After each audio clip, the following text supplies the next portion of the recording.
Welcome to Go Live with Morah Bahtshevah, where my mission is building bridges, connecting our community, promoting Hebrew businesses and initiatives, one Thursday night at a time, by shining a light on our community.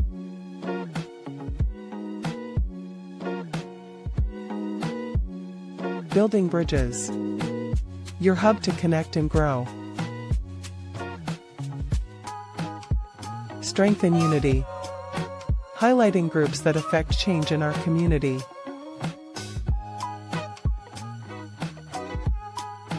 Mark your calendar for engaging events in our communities. Supporting our own. Discover Hebrew businesses.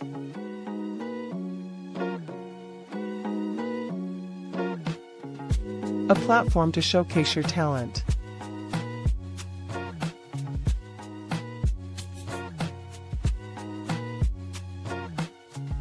Shining a spotlight on YouTube channels that align with our values.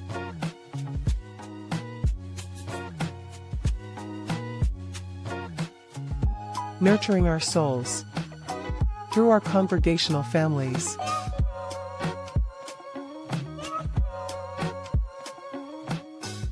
Where ancient meets modern.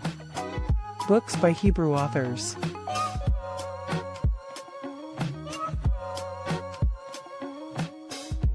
More than a product. Highlighting brands that matter to our community.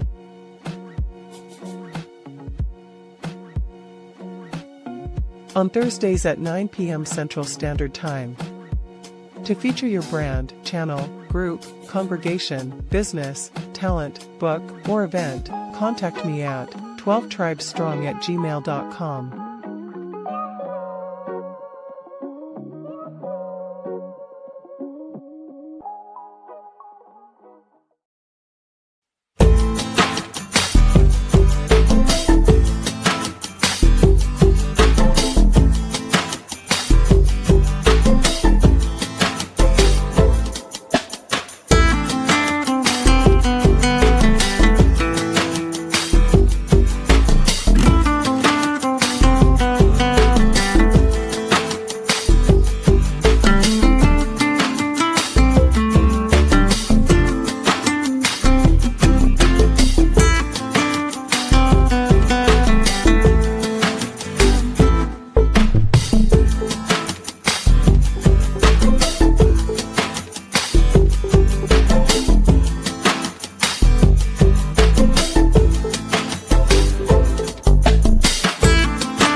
Shalom, shalom, shalom, shalom, Miss Parker. Shalom, Kavarine. Peace, my family. Peace, my friends. Welcome to the show, everyone. I'm Morah Bahtshevah, and this is Go Live with Morah Bahtshevah. And I am truly honored and humbled to gather with you once again each week on Thursdays at 9 o'clock p.m. Central Standard Time. With a heart for our community and a desire to see us thrive, I've created this space, Go Live with Morah Bahtshevah, as a platform for us to uplift and support one another, our talents, our business initiatives, our books, our events, our community groups, our platforms, and even our congregations. Inspired by the spirit of unity found in Proverbs chapter 3, verse 27, which says, do not withhold good from those who need it when you have the ability to help. Also, Proverbs chapter 3, verse 28. Do not say to your neighbor, go, return tomorrow, and I will give it when you have it with you at the time. Israel, we are to uplift and support one another in our endeavors. I believe that by coming together, we can strengthen the bonds within our community as well as our nation and help each other flourish. In a world that often pulls us in countless directions, here and there, a world that can sometimes feel fragmented and overwhelming, our tradition teaches us the profound beauty and strength found in unity. Just as the threads of a fabric weave together to create something beautiful and resilient, so too do we as Hebrew brothers and sisters when we support one another. We are strengthened when we connect, support, and uplift one another. It is with this spirit, this deep-seated belief in the power of community and the power of unity that Go Live with Morah Bahtshevah was born. This is more than just a live stream. It's a virtual gathering place, a digital mishkan, a sanctuary where the vibrant customs and traditions of our community comes alive. Here, we open our virtual doors to the incredible individuals within our fellowship, the passionate entrepreneurs pouring their hearts into their businesses, the dedicated organizers bringing meaningful events to fruition, the steadfast leaders nurturing our community groups and congregations, the brilliant authors crafting stories that illuminate our shared Hebrew experience and history, and talented artists enriching our lives with beauty and perspective. This is their platform, a space to share their endeavors, their visions, and their contributions with you, our cherished audience. Each week, I have the distinct privilege of hosting remarkable individuals and authors, empowering brands and impactful companies, offering them a microphone and a listening ear so that we may all learn about them and support the wonderful things happening within our midst.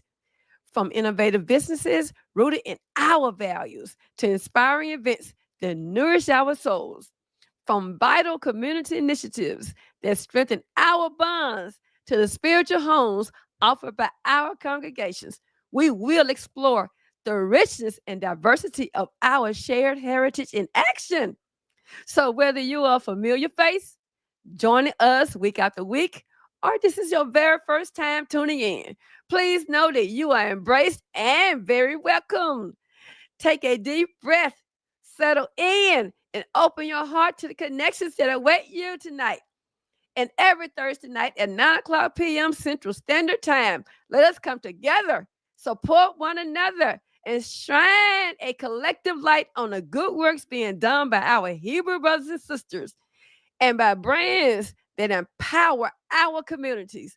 Let the sharing, their encouragement, and the building of bridges begin. Again, welcome to Go Live with Morah Bahtshevah. I am so glad you are here, and I am so thrilled to be with you today. I have a truly special segment planned that I know will resonate deeply with so many of you. In my upcoming Building a Nation from Egypt to the Wilderness series starting next week, we will explore the incredible journey of ancient Israel.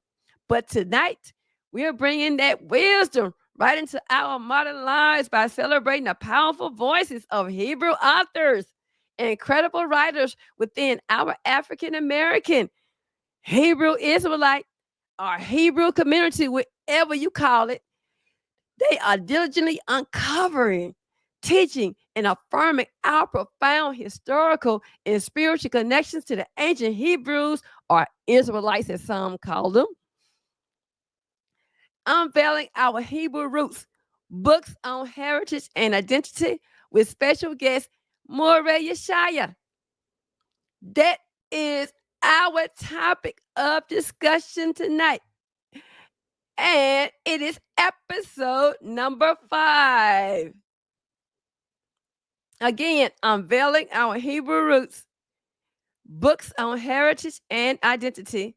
Special guest, Moreh Yeshiah, episode number 5. Hallelujah. These authors are not just writing books, they are building bridges to truth, fostering a deeper sense of identity and empowering us with knowledge that is vital for our collective nation building. They are providing critical insights into our heritage, challenging narratives, and guiding us towards a richer understanding of who we are in the Most High Yah. And the narratives they are challenging are the false narratives that we are not the children of Israel. So if you are ready to expand your mind, enrich your spirit, and dive into some truly impactful literature, get ready. We're about to highlight some must-read books and introduce you to the brilliant minds behind them. One of them is Moreh Yeshiah. Make sure to drop your favorite Hebrew authors in the chat or the comment section down below the video. Let's build this knowledge together. Now, before we get to our special guest, here's a list of Hebrew authors and their books for your reading list, Yisrael. First on the list is Rudolph Windsor, From Babylon to Timbuktu, A History of the Ancient Black Races, including the Black Hebrews. Where to purchase: Amazon.com, eBay, thrift books, Walmart.com, and various independent bookstores. So what about him? The author, he's considered a foundational figure in a modern Hebrew movement. Windsor's work explores the historical lineage and biblical connections of Black people to the ancient Israelites. His books often delve into historical texts and interpretations to support these claims. This book is a widely referenced text within the Hebrew Israelite community. I call it the Hebrew community. It traces what Windsor argues is the historical journey of Black people from biblical lands to various parts of Africa and Americas, linking them to the Israelite diaspora. This carefully researched book is a significant addition to this vital field of knowledge. It sets forth in fascinating detail the history from earliest recorded times of the Black races of the Middle East and Africa. And the prices typically ranges from $12 to $22 for paperback, but check current listings for exact prices. Next on the list, Dr. Ella J. Hughley, The Truth About Biblical Hebrew Israelites, Jews, the world's best kept secret. Where to purchase: Amazon.com, BetterWorldBooks.com, BlackBooksWholesale.com, and other online platforms. And Dr. Hughley is an author who writes about the biblical lineage of Black people, aiming to reveal what she considers hidden truths about their identity as Hebrew Israelites. Her work often encourages deeper spiritual and historical understanding. This book explores biblical and historical evidence to assert the identity of African Americans as descendants of the biblical Hebrew Israelites, often aiming to uncover information she believes has been suppressed. I have her book. I also have Dr. Windsor book, Rudolph Windsor.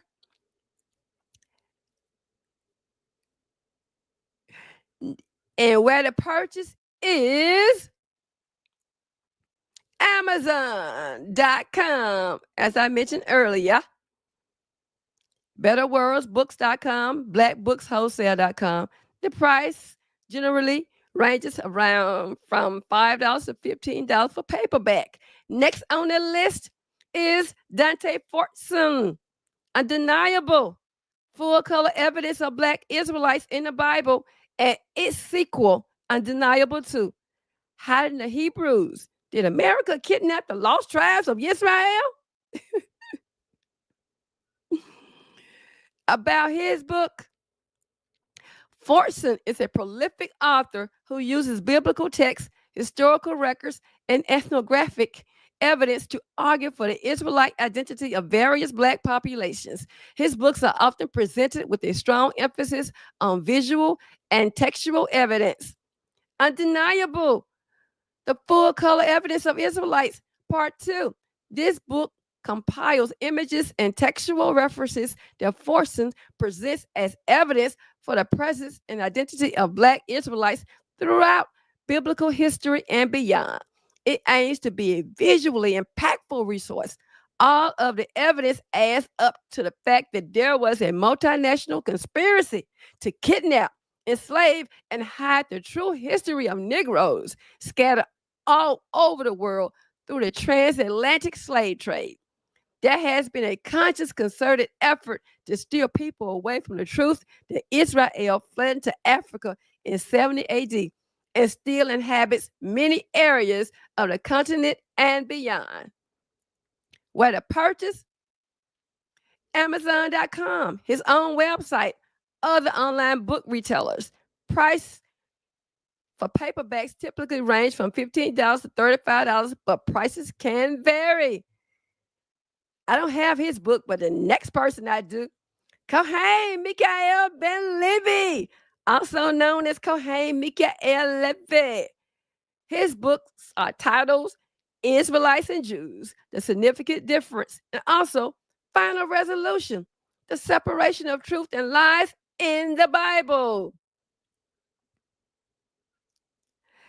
Kohen Mikael is a teaching priest and minister for over 25 years.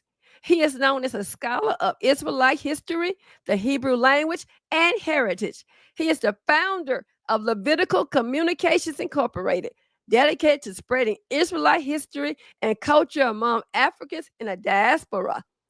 Israelite and Jews, Significant Difference. This book discusses the distinctions in belief, practice, and perception between groups who claim a shared heritage, aiming to differentiate the culture, thought, and practice adhered to by Israelites and those adhered to by the Jews. Where to purchase this book is Amazon.com, thriftbooks.com, abooks.com, other online book retailers. The price, paperbacks typically ranges from $22 to $25, but prices can vary based on condition and retailer. Also, his book, Final Resolution, The Separation of Truth and Lies in the Bible. This work delves into what the author perceives as a separation of truth and falsehoods within biblical texts, offering his interpretations to distinguish between them. In a final analysis, all of humanity must return to righteous principles, wisdom, knowledge, and understanding of our Creator, who is none other than the Almighty, the Most High Yah. Next on the list, I have this book as well, Moreh Elisha. And the name of his book is Setting the Crooked Thing Straight. Let me put it here.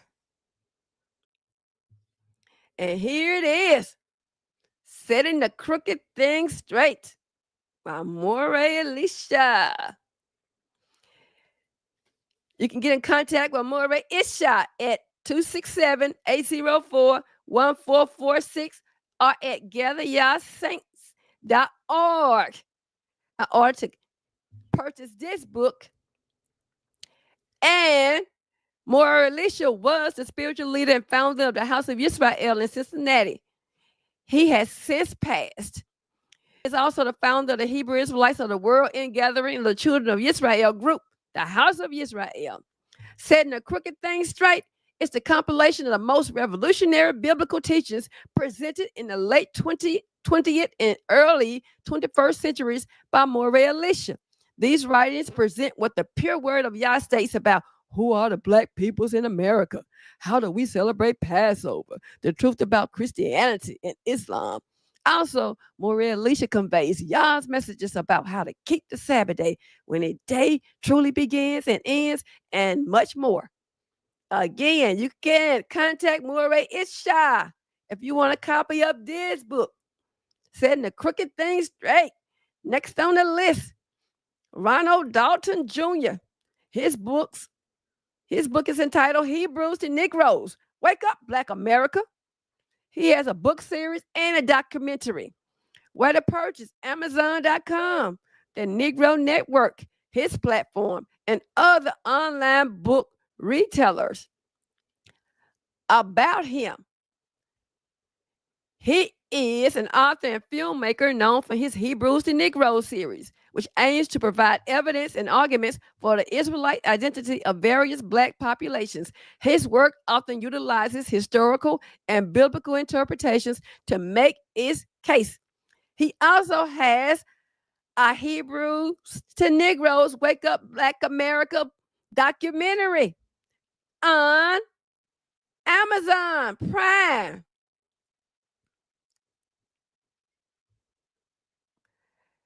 But his price of his books in the series can range from $20 to $35 for paperbacks, with the documentary access varying. So the documentary on Amazon.com, as of today, Prime Video price is $4.99. It was made in 2018. It is 3 hours and 28 minutes long. Next on the list, Yahoo.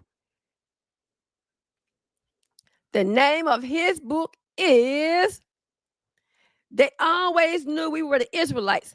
Historians' Belief in the Black Ancestry of the Biblical Jews. Where to purchase? Amazon.com and other online book retailers. So who is Yahoo? Yahoo. A more recent author gaining traction for works that compile historical evidence and scholarly opinions regarding the African ancestry of the biblical Israelites. His book aims to present historical records, maps, eyewitness accounts, and artistic depictions to build a case for the African ancestry of the biblical Israelites, suggesting that this knowledge has been suppressed or overlooked.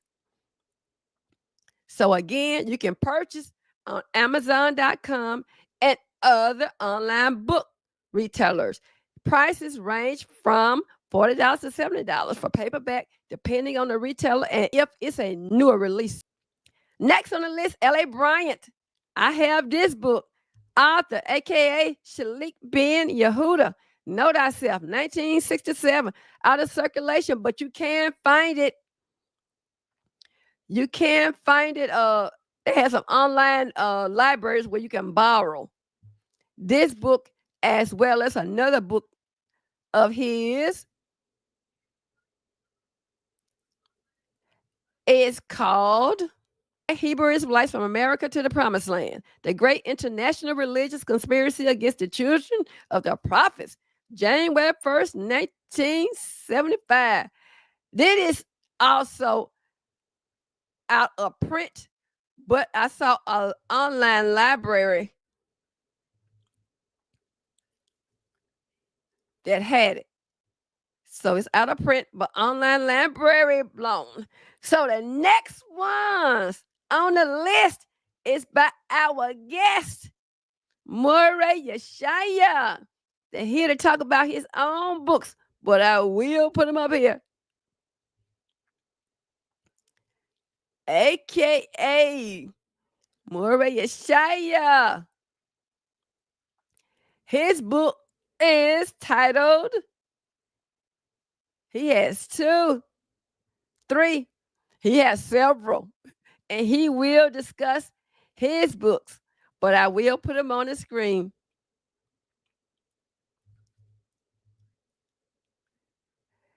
And they are Egypt Talking Writing, From Assyria to America, parts 1 and 2. So without further ado, Yisrael, let's get in. Moreh Yeshiah. Shalom, shalom, shalom, my brother. How are you doing? Shalom, shalom. Can you hear me? Yes, we can hear you loud and clear. We ready Okay. to set it off up in here. Okay, cool. So tell us a little bit about yourself, your social media handles, and whatever you want us to know before we get into the book. First and foremost, giving honor and praise unto the Most High, the maker and creator of heaven and earth. I am an Israelite, known myself as an Israelite all my life, essentially since I was a baby. My mother, may she rest in peace, had brought me into this way of life when she was in her 30s. We went to a congregation that is located in New York called curated B'nai Yisrael, headed by the elder, now deceased, may he rest in peace, Morah ben Ephraim, and his assistant Adon Yeshiah. Morah was taught by the people who was part of the older commandment keepers, which was based in Harlem, such as Rabbi Yirmiyahu and before him, Rabbi Matthew. And, excuse me, after we left Kosherit in 1990, we went to the congregation, Beni Adat, which was headed by Rabbi Yeshiah, may he rest in peace. And we stayed there a couple of years. And the reason why we left was not because of bad things, but because of the convenience of where Hashaba was at the time, which was, I may say, in part ran by Kohen Mikael, whom you mentioned earlier. The leader of Hashaba, may he rest in peace, was Kohen Lewi. And from these men whom I mentioned, say Morah Yosef, Rabbi Yeshurun, Kohen Lewi, Chi Simeon, these people whom have passed away, I've learned patience and perseverance as a child from Morah Yosef. So it's very impressionable. I've learned a matter of Hebrew from Kohen Mikael. May the Most High continue to bless his life. In history, like you'll see in this book here, From Assyria to America, I got that heavily from Chief Simeon. So that's just an intro how I came into the way of life, the people influenced me, and so forth. My telephone number is 908, as you see on the screen, 908-587-4841. And that's the best way to reach me if you want the books privately, if you want it sent to you directly. Amazon is the best way if you don't want it from me directly in order to sit there and get it. It used to be on barnesandnobles.com, but they took it off, but whatever. And so forth and so on. So I do want to say, sidebar, I appreciate being featured and much respect in that manner. Toda, thank you. Ain't the bar. So let's start talking about your fascinating title, Egypt Talking Writing. It immediately grabs attention with this title. What inspired you to delve into ancient Egyptian culture, and what exactly does Egypt Talking Writing refer to? Okay, again, giving honor to the Most High. I began to listen to people online speak and began to listen to online people talking. And some of these said scholars, while in one case praising the book of Psalms or praising the book of Proverbs, were at the same token attempting to state that the Bible, namely the Torah, namely in this case the book of Shemot or Exodus, is not actual, that it was a fable of the Israelites being enslaved in the land of Egypt and the Exodus thereafter. Having been taught about this and understanding of Passover, since I can remember being 4 and 5 years old, now 45 years old, thank the Most High, I felt it was incumbent upon us to sit there and quote, to fix the record and to make the record straight, to get into the matter of the claims that is made against us as Israelites, which doesn't make sense when you look at it in a nutshell. One, some are saying the Israelites never existed, which is ridiculous. Then you're saying the Israelites plagiarize. Now, having taught in a college and having 2 degrees, plagiarism can only be done by an actual living person, which I've never plagiarized. But what I'm saying is it's a verb. A verb is an action word. So you can't say in one breath that the Israelites didn't exist and then say, quote, they wrote themselves in the history and they plagiarized from another culture. You just gave them existence. But this is what happens when hatred, misunderstandings, and things like that want to sit there and block wisdom, or does block wisdom in that particular case. You wind up making statements that you don't are able to sit there and follow through. And so those reasons, among others, as we will sit there and go along with the questions, is why brother wanted to write that book. I want to state this, if I may. The book that we're talking about, Egypt Talking and Writing, is the first published book. But this book, Deuteronomy 28, History Unknown to the Masses, is the first book I started to write. But the first book that was published was this one here. Now, for those who may know, and not to always call out somebody else's platform, whether they quote pro-Israel or not, there was a guy, heavily online, called Sarnetta. And he had a whole platform dedicated to either being pro or anti-Israel. And some of the guests on his show began to sit there and say things anti-Israel, if we will. And looking at that, I'm now 45. I remember seeing one of the presentations that was done when I was 29. And at that point, I knew that when they began to sit there and say there is no Israel, you just saying Palestine, knowing good and well that the word Palestine was named that land by the conqueror and colonizer Hadrian of Rome, which takes you back to the Battle of Bar Kokhba, if you will, in the 2nd century AD, when the Israelites that were in Libya and Egypt and in Sudan were not permitted to go into the land of Israel, and so forth and so on, by order of decree. So the fact remains, like you've been talking, Curated, or Morah Bahtshevah, about the people being dispersed, and the people being replaced, and the people being put outside of their land, which many of the authors, be it Moses Farah, Rudolf Winsor, Kohen Mikael, among others, that speak upon, say, the diaspora of the house of Israel, shows their existence.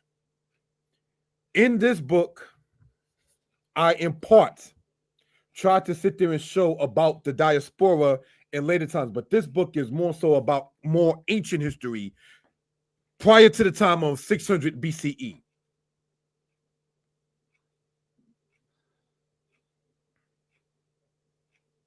So that's a little intro and reason as to why I wrote that book right there. Thank you. Okay. Your central contention is that the Exodus occurred during Egypt's Middle Kingdom, not the New Kingdom. Can you briefly outline the key pieces of evidence or reasoning that led you to this revolutionary conclusion, which challenges widely accepted historical timelines? You have to understand what an anachronism is. When you read Ramses in the book of Genesis 47 and Ramses in the book of Exodus, that is an anachronism. For instance, in the Bible, in Genesis 14, it talks about Dan in Genesis 14 during the time of Abraham. But Dan is the great grandson of such. So if I were to now, I live in New Jersey now, but let's say, and I work in New York, let's say if I were to talk about the land of the Iroquois were part of the native people that were in the land that we call New York today. If I were to talk about the matter of the people that were in the timing of the Dutch being in what we call Manhattan today, and I say New Amsterdam, I'm still talking about the same landmass called today New York, but it's an anachronism. So when we read, brothers and sisters, about Ramses in Genesis and Ramses in the timing in Exodus, it's an anachronism according to the author of who wrote the book of Exodus as we have today. That is something we care to point out. So now, Ramses was during the time of the 19th dynasty, or quote, the new kingdom of Egypt. So many people like Cecil B. DeMille and others spoke upon the matter of the Exodus happening during the timing of Ramses. But such was not the case. How do we come with the Middle Kingdom? Is by taking the fact that you had different chronology timelines. I would like to show, if we will, very quickly. And this is something in this book right here, From Assyria to America, right? Thank you again for the timing. When we look, if we will, family, at this, the list of the different kings, the Abydos list, Saqqara list, Menenet Habu list, the Ramesseum king list, which is pointed out in here, if we will. Hopefully it'll be seen well, but for those who want it, the book is available. You have certain king lists of ancient Egypt that don't have all the kings' names.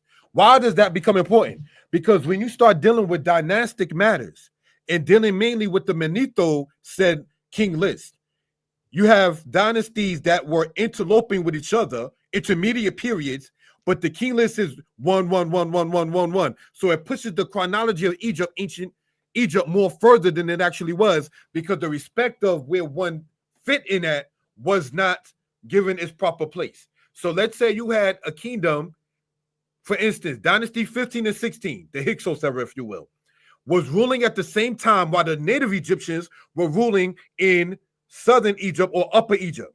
But if you list the kings as 14, then 15, then 16, and 17, as opposed to 15, 16, 14, 17 at the same time, the list is pushed back.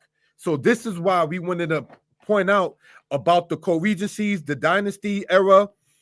And when I say era, I'm not talking about mistake, I'm talking about era as in time. That's very important for us to get into the Middle Kingdom of Egypt. When you go into records about ancient Egypt, you will find, and I would like to point this out by reading part of the book. Okay. Thank you for the time with that. Right? This is the shorter version, Egypt Talking Writing. You can get this online as well for $10. Right? And here's something, if we will, to point out for reference purposes. Thank you for that. Numerous Egyptian texts dating throughout the 2nd millennium BCE tell us that Asiatics, the Emu, the most common appellation employed by Egyptians for people coming from the region of ancient Syria, Palestine, like all prisoners of war or foreigners to service in the Egyptian crown and temples. Why does that become important? Because you read of the Amu inside of the timing of the Middle Kingdom of Egypt, not so much as the New Kingdom of Egypt.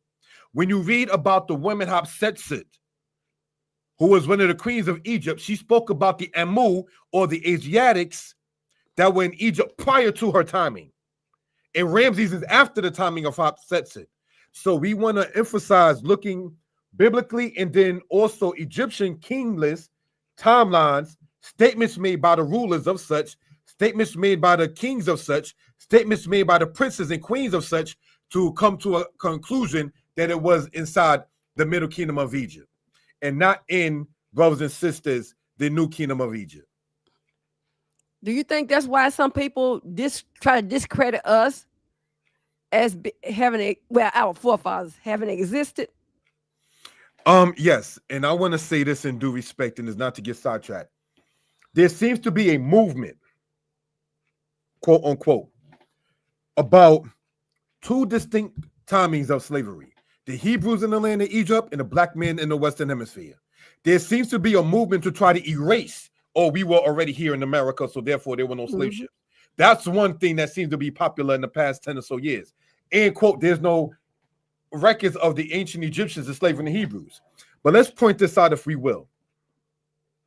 Looking at Egyptian records, for instance, if we, brothers and sisters, were to, right, take what you see here. This is what they refer to as the Apura Papyrus.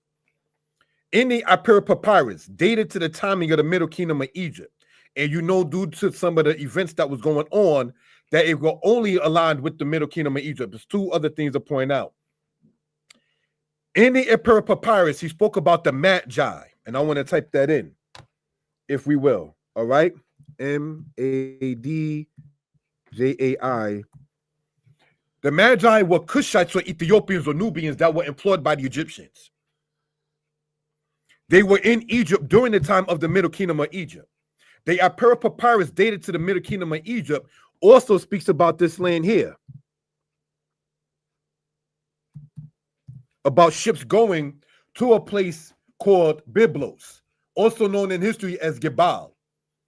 When you go into Egyptian records such as that, and then you do the timeline of what was going on externally, where Egyptians themselves were talking about in Byblos or Gebal or Gabul, pardon me, you will see that the timeline matches with that in that particular case. When you look, and I want to give maybe a cheat sheet to the book, they state 5 different pharaohs could be the pharaoh of the Exodus.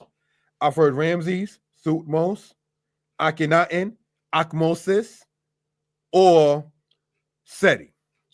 But all of those bodies were found.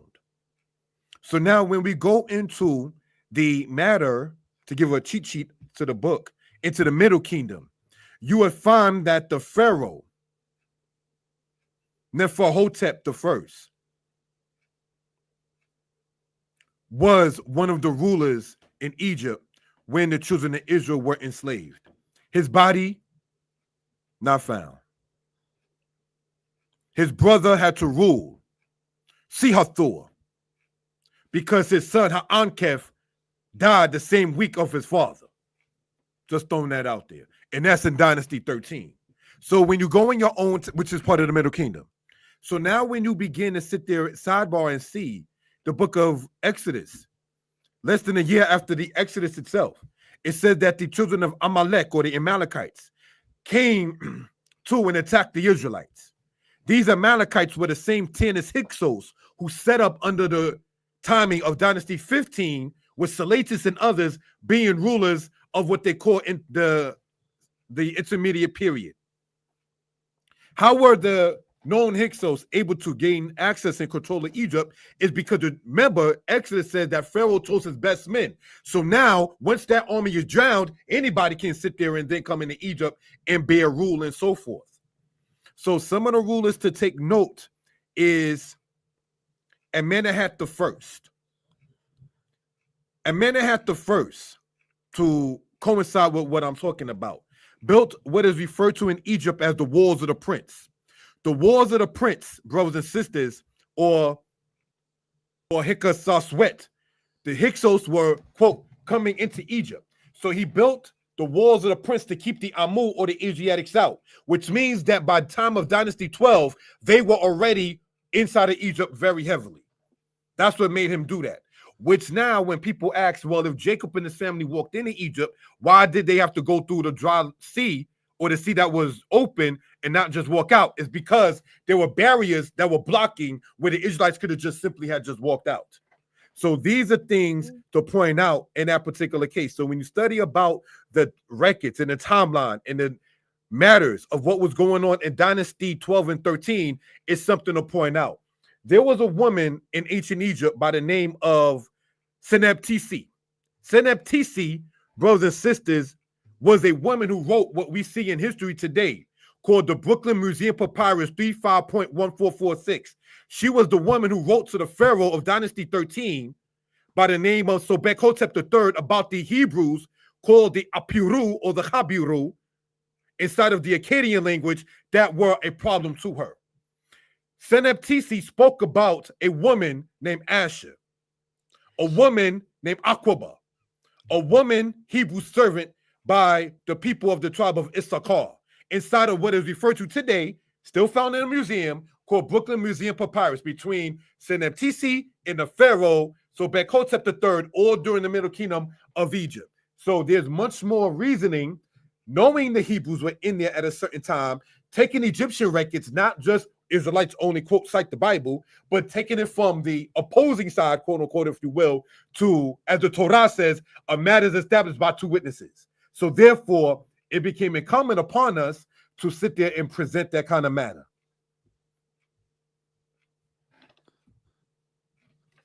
Okay, that's interesting. You contend that the truth of the Exodus is being hidden by many, many historians, theologians, and leaders, and that a modern New Age movement is a control movement affecting the conscious community. Can you Mhm. elaborate on who you believe is hiding this truth? Why and how this New Age movement specifically mislead people about their history and identity?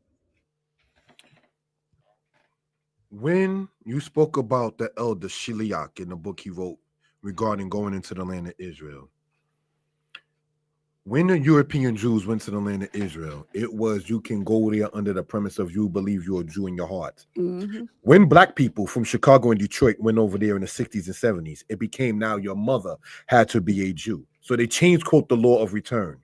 Now, when our people began to sit there and read, and then understanding there's a difference between the Bible and the slave Bible. The slave Bible given to black people in slavery did not have the Exodus. You just got Joseph going into Egypt as a slave. Moses was not being shown to being brought out. When, may he rest in peace, Malcolm X made a point and he was interrupted when he made a point by saying this: Moses is respected in Christianity, Judaism, and Islam as a great liberator. And they tried to sit there and censor that kind of statement. When people begin to sit there and in one breath praise Nat Turner, knowing what Nat Turner did. But you have some writers that will say Nat Turner was a murderer. He murdered the people who oppressed him. Then people trying to one time or another say Moses murdered people. No, Moses defended people who was his people who were being attacked. One. Nat Turner defended people who were being attacked. So now it became a matter of who controls the said narrative and who benefits from such. We have to ask this: if the Exodus is over 3,000 years old, what will be significant today to try to sit there and say that it didn't exist? And why would it be so important once it came down to, quote, black people, for the lack of a better term, speaking upon that being us? So now when you begin to sit there and see, okay, well, that didn't exist, and quote, that didn't exist, and the anachronisms are ignored. And the matters of dynasties interloping with each other are ignored. And Egyptian writings are ignored. And a particular writing is ignored called, brothers and sisters, the Amarna records. The Amarna records, brothers and sisters, speaks of Israel through the language of the Akkadians. And within it, you'll begin to sit there and see, which is dated to the timing of the new kingdom under Akhenaten, brothers and sisters, about the people who were the Kemnu Amu, or the Asiatic prisoners that were employed and enslaved inside of ancient Egypt.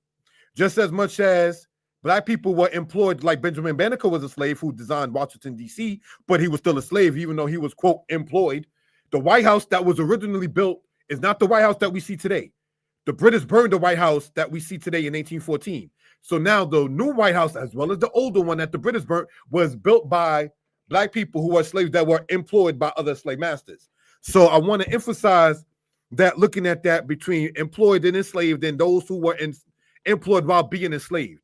Now in Exodus, it says that the children of Israel were made to serve with rigor in all manner of service in the field and in working in the house. And who was known going back into Egypt in ships to working inside the fields and in the houses. These are things, again, that we care to point out for reference purposes. I want to type in this book here, if we may. Ancient Near Eastern Texts is a book, part 2, that speaks upon what I just spoke about earlier, about what is referred to as the Brooklyn Museum Papyrus. Again, look that up about the woman, Seneptisi, and Sobek Hotep III. When you look up those individuals, you're going to run into what is referred to as the Brooklyn Museum Papyrus. And in that, she speaks, as pointed out a little while ago, her Hebrew servants. So those are certain things to point out in that particular case. One of the other things that is marginalized is the actual writings of the Egyptians themselves. Those who attempt to sit there and bash or say that Israel was never enslaved in Egypt do not, it seems to be, never speak about this woman in ancient Egypt here. Sobek Nefru. Now, this is not to give a cheat into the book. I still hope people purchase it. But in the book, a brother pointed out that Sobek Nefru was the last ruler of Dynasty 12. She was the daughter of Amenemhat III. The ruler before Sobek Nefru was Amenemhat IV. Amenemhat IV was a pharaoh in Dynasty 12. Body is not found. What do we want to point out about that? Sobek Nefru in Egyptian writings stated about her sister, but not the ruler who would have been her brother, Amenemhat IV. He was adopted, brothers and sisters, into the Egyptian royalty. See where we're going? Moses was adopted into the Egyptian royalty. Who found Moses outside of a woman, the daughter of the Pharaoh? When you sit there and do the timeline in the Middle Kingdom, in Amenemhat IV, body is not found, and her, and pardon me, and Sobek Nefru would have been his biological sister. Knowing the Egyptians, though black, were very nationalistic. That's why you don't find them eating with Joseph. They knew Joseph, he's not my people. Or black people were not kith and kin. You understand? Or black people were not monolithic. That's why you find Joseph eating by himself, the Hyksos eating by themselves, the Egyptians eating by themselves. And this is why you find, brothers and sisters, Amenemhat IV not being registered among the greater pharaohs of Egypt. Just want to point that out in that particular case. So hopefully that answered the question about, because I have the questions written out here.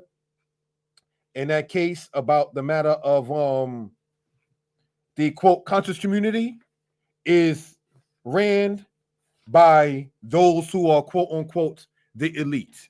And this is why certain things they won't and would not talk about. When you're talking, not saying Israelites are perfect, but when you sit there and you talk about being of the house of Israel, you have a land, language, and culture. See, when you're saying you are just indigenous to this land here and slavery never happened, there is no Torah that you got to follow. When you're saying that we are all over the earth, we are the children of Israel and Ishmael and the children of Kemet and Cush, and we're the Nok and we're everything else on earth, there is no Torah that you have to follow. There's no Shabbat you got to follow, Sabbath. There is no particular diet that you got to follow. You can eat anything on earth. And that is what it is. Most people would love to be known as the chosen, but to be the chosen of the Most High, as it says in Deuteronomy, with Yah comes a fiery law. And that's what people don't want. Once it boils down into it, in certain cases, that Torah, laws, statutes, commandments, not that Israelites follow it all, not that I myself imperfect, but that is what turns some people off from claiming Israel. I said, that's interesting. I never knew all of that information. I'm going to have to get the book.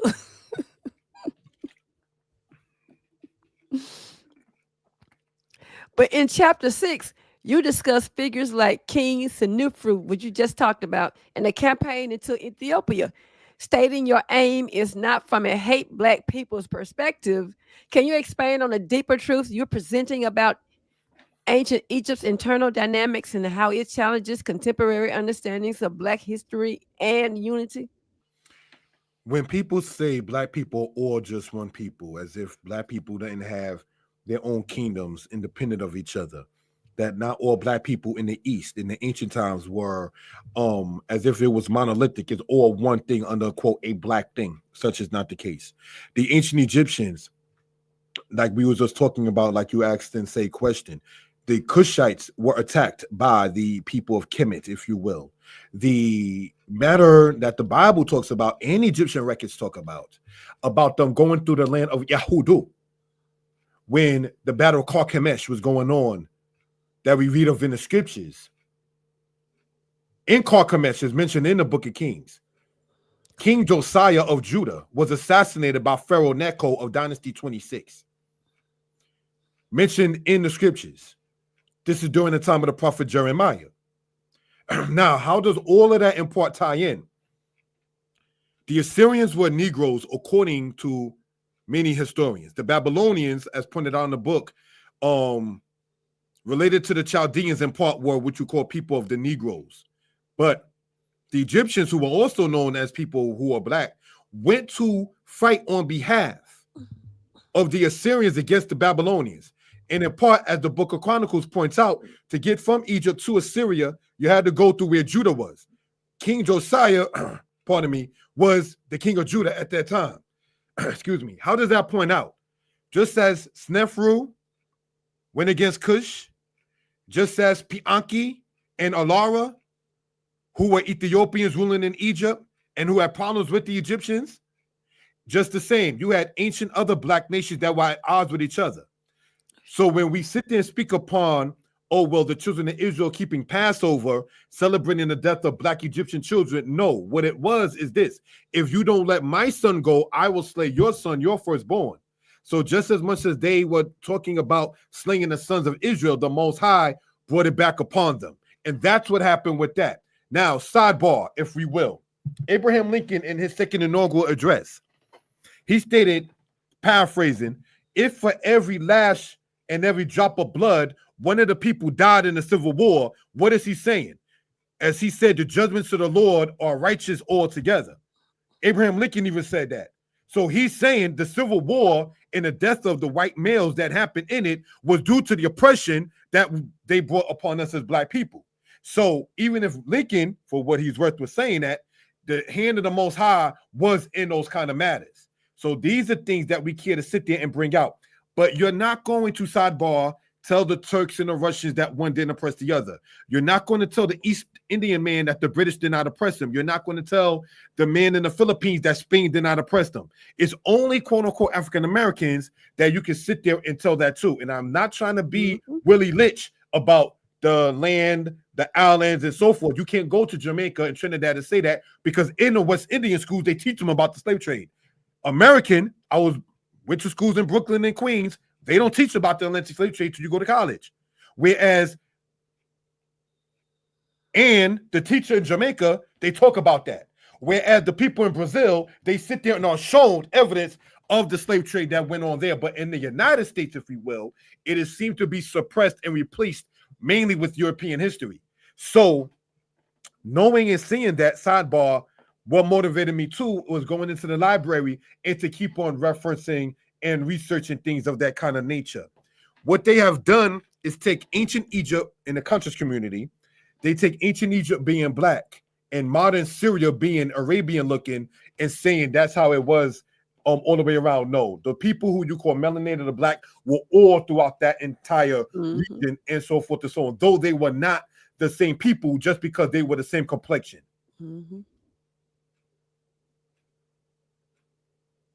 Yes, I know. I was speaking about in one of my lessons about how growing up, we used to see roots all the time, especially during Black history. And now they replace roots. You don't even see it. I think the last, 20 or so years, you hadn't even seen roots.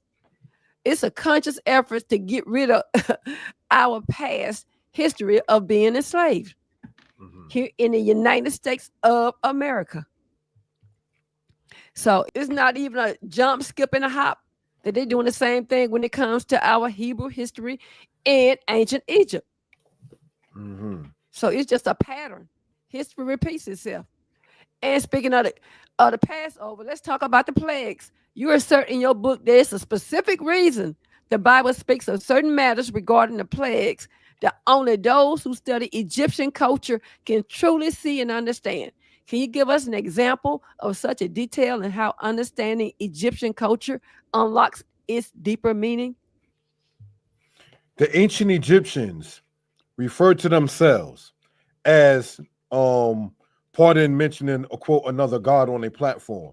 They identified themselves as the son of Heru, which the Greeks called Horus. In part with that, it was kind of difficult to identify which pharaoh, I want to get to a specific page, what pharaoh said did what in a particular matter. Why? because if Ramses is the son of Heru, as well as the pharaohs before him, and Heru was the one that was doing everything to a great extent in Egyptian ideology, any pharaoh can claim any particular kind of matter and thing. So that's why we wanted to point out for a particular matter and reason.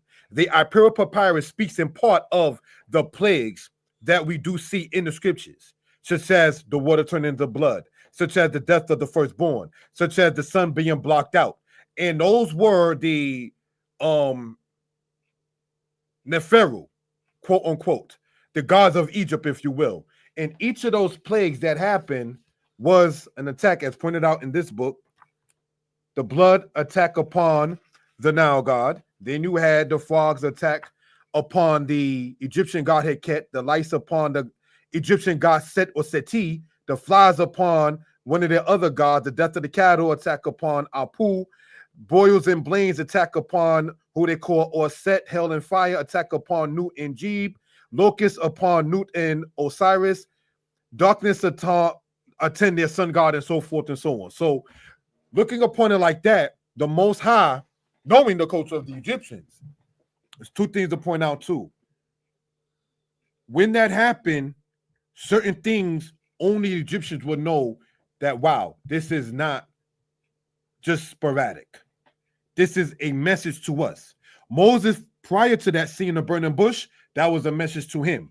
One of the things to point out is, if you know anything about the crown of Egypt, the red and white crown, which they refer to as Talmehu and Tashmehu being united under what they call Sematawi, ancient Egyptian from the 11th dynasty, called the unification of the two with Mentuhotep. They always had the serpent on their crown. In Exodus, Moses' staff turns into a serpent. That was to let the people know the Most High is talking to you through what you already used to. Elohim, the creator, knows how to address each person according to their nature and their spirit. So knowing the nature of the Egyptians and the culture of the Egyptians, being heavily impressed by the Taninim or the sea monsters / serpents and so forth, and the Nekashim or the snakes and the serpents, in Egyptian culture was called the Apep. So now when Aaron's and Moses' rod turns into that and swallows up theirs, that was a sign to the Egyptians like, yeah, this is something to sit there and have to sit there and deal with. So that is something I wanted to point out in that particular case, to know the identity of what culture is in what. Not playing prophet. When you look at, and I don't mean to be disrespectful or anything of that kind of sort upon the platform, and not again playing prophet, when this begins to have less value in other people's societies, this modern Egypt, this, and it will, not playing prophet, through the economy, because that is how it's going to sit there and fall, because you built it based upon blood, so it shall pursue you in that particular case. So just looking, say, upon it in that particular case, the sidebar, this current president, if you will, trying to give clemency to black former criminals is not going to save him from the Most High's wrath. Sure not. Hallelujah. And I mean, it's a lot going on, especially with this fool in office. But let's talk about the words amen and Israel. You know where I'm going with that. Some people say Ra and El, Egyptian deities. You studied the Egyptian language. What insights did your linguistic analysis provide about these terms, and how does it support your broader historical claims? I want to know about this, because I heard it a long time ago and they're still saying it. That was started by Masons, not by scholars. That concept. Israel is from Isis Ranel, first off. Isis is a Greek transliteration of the Egyptian goddess Orset. So Isis would not even be known as such by Ramses. He would look at you like, what are you talking about, for instance? So that's something we pointed out. So Ra, in many cases, was said to be pronounced as Re. And there is no L in the Egyptian language. So if you were to say Isis, Ra, and El, Israel, there is no L in Egyptian. This is why in the Wars of Karnak, when you read in the biblical land called Ayajalon, the R or the open mouth R in Egyptian hieroglyphics is what is equivalent to other people's L. Now, in the Merneptah stela, as shown here in the book, in this particular case, and I remember being in Egypt and seeing the Merneptah stela inside the Egyptian museum.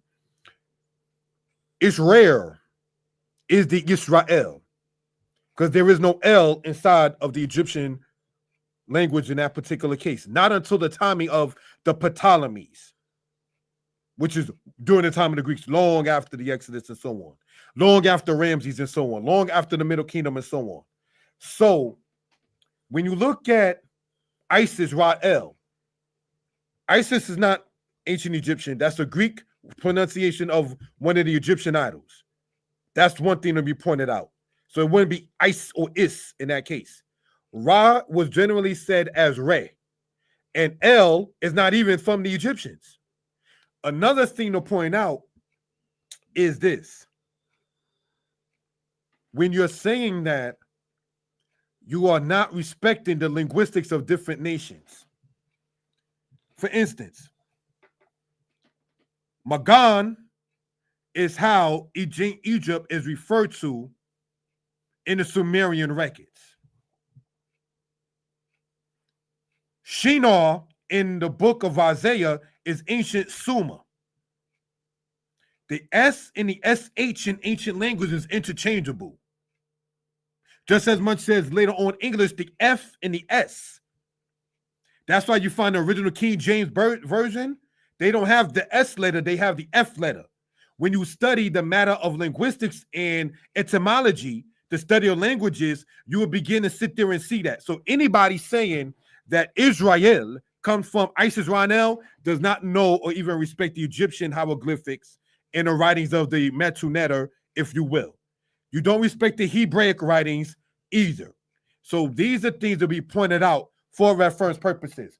In a book I wrote called Hebrew is Easy, Volume 1, I wanted to emphasize that the Bible talking about King Nebuchadnezzar, and this may sound weird from an Israelite, did not exist. Nebuchadnezzar by name did not exist. And I know people looking like what he just said. His name was Nebu-Irasur. Israel said Nebuchadnezzar. When we say Cyrus, that's not his name by birth. That is the Hebrew way of saying such. So did other nations do with the children of Israel.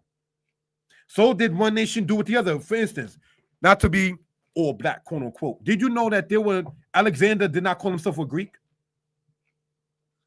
Did you know that Aristotle would have not called himself a Greek?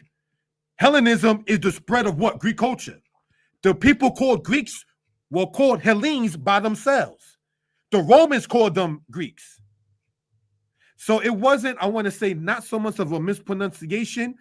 My brother or sister, Alan Lyon, it was a way to phonetically put it in the language that you speak. For instance, I pen my books in honor of my father, Hutchinson. May he rest in peace. Somebody else may pronounce that last name different than others, but we're still talking about, say, the same person. So these are things that I wanted to point out, say, for reference purposes. Case in point, we say Joseph, the child of Rachel and Jacob, right? He was given the name Zephaniah Paneah, but that's not Egyptian. That's a Hebrew transliteration, not translation, but a Hebrew transliteration of the Egyptian term Zitanaf Ipianhu. Zitanaf in Egyptian means he who is called. Ipianku, Ipianku, Ankh. We know the Ankh in Egyptian means life. So Zitanaf Ipianku, said in the Hebraic way as Zephaniah Paneah, in Egyptian means he who was called, he who brings life. So you have the Egyptian indigenous way of saying it, a Hebrew indigenous way of saying it, and then you have the Egyptian way for a Hebrew word and a Hebrew word for an Egyptian word. And that's something I wanted to point out. So now when we read about Tiglath-Pileser of the Assyrians, that's not what his mother named him. That's not what his father named him. So these are things to be pointed out, say in that case. Break it down for the house of Israel. There's no J in Hebrew. We've been saying that for decades. So how do you get Japhet, Joseph, Jeremiah, and Judah? Because in English, the Y in Hebrew transformed to the English J for the English pronunciation. Same premise as done in languages of the past. Now, I hope that's understood. So the only menepta style, if this can be seen, the Ishrer, the R serves as the L in that case.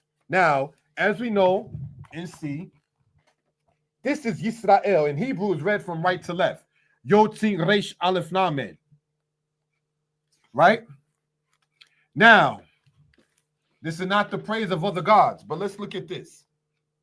You see here, or set written inside the Egyptian, which the Greeks later on referred to as Isis. Right? Then you see on the Menepta stela, Ishrer. Now, this human-looking thing shows it to be a person. And this open mouth R that we see pointed out in the book here, Egypt Talking Writing, is that R that is there. Then there's another R for the L there. Now, Isis, again, does not employ ancient Egyptian culture. That's the Greek form for the Egyptian term or set. Now, I want to point out, if we will, brothers and sisters, right? Looking at it like that. Oh, okay. The Amen. Amen is an English transliteration from the Egyptian Inmun. IMMN, if we will, brothers and sisters, right? I would like to thank you for the time. Take out the time in that particular case, if we will. Amen in Egyptian, brothers and sisters, means that which is hidden. Amen in Hebrew means that which is agreed. So those are two different words, brothers and sisters, in two different languages, which has two different translations.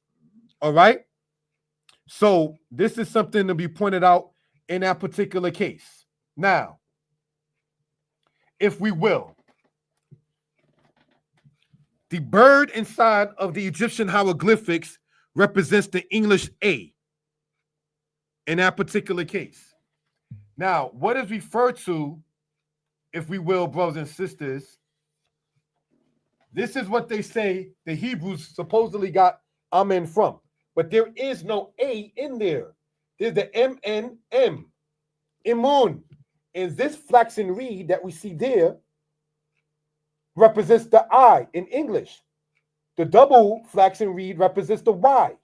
Now, IMNM, Imun. There's no A there. The A inside, as we pointed out, you would have seen the bird inside of the Egyptian hieroglyphics. So I want to point out that while people attempt to bash or disrespect Israel, you also are not even respecting the great ancient Egyptians in their language.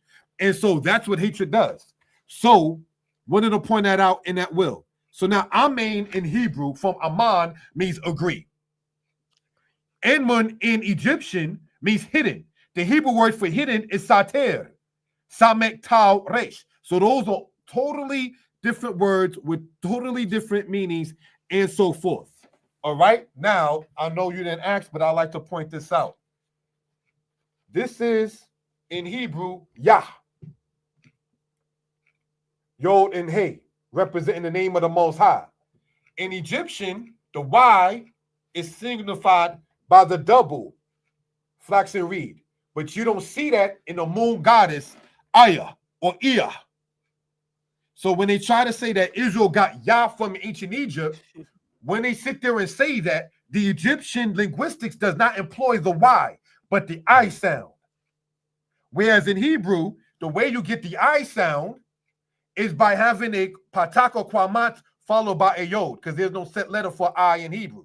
All right? That is more so a vowel in that particular matter. Whereas in Hebrew, the yod and the hey represents something drastically different. I want to give a cheat sheet, if I may use the term, no disrespect. I want to say cheat. No disrespect to the Most High. Inside of the temple, West Amara, and I want to write this in. We can look it up. inside the temple of Soleb, they said that YHW is their enemy. That's during the 18th dynasty of Egypt. Inside the temple of West Moreh and inside the temple of Soleb, the Yahweh, the God of Israel, was known to the Egyptians as their enemy God. So, brothers and sisters, no, one is not from the other. So these and other things are things that are pointed out in that book, in that particular case. Thank you again for allowing a brother to speak upon such. Thank you. Somebody said, Island Lion said they want to write it down how you spell Nebuchadnezzar.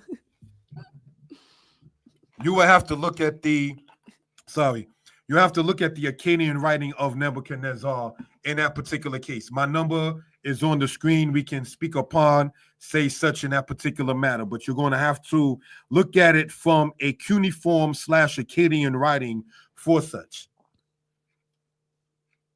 Okay. Let's talk about the Meneptah stele. You saw it firsthand. How does your personal experience bolster your conviction that the Exodus is not a myth and that the true land of Egypt cannot be in the Western Hemisphere? All right, first off, anybody saying Egypt of the East is in the West is not using understanding and logic. When I went to Egypt, believe it or not, even though it's referred to in part as the Middle East, the word African is inside the airports, ran by Arabs. We know it's called the United Arab Republic in many cases. When you get to the airport with your passport, the word African is on the sign. So they know that within said the continent of Africa, Egypt is in there. Egypt is in Africa. Africa is not in Egypt. That's one thing, no disrespect to point out, say, to the conscious community.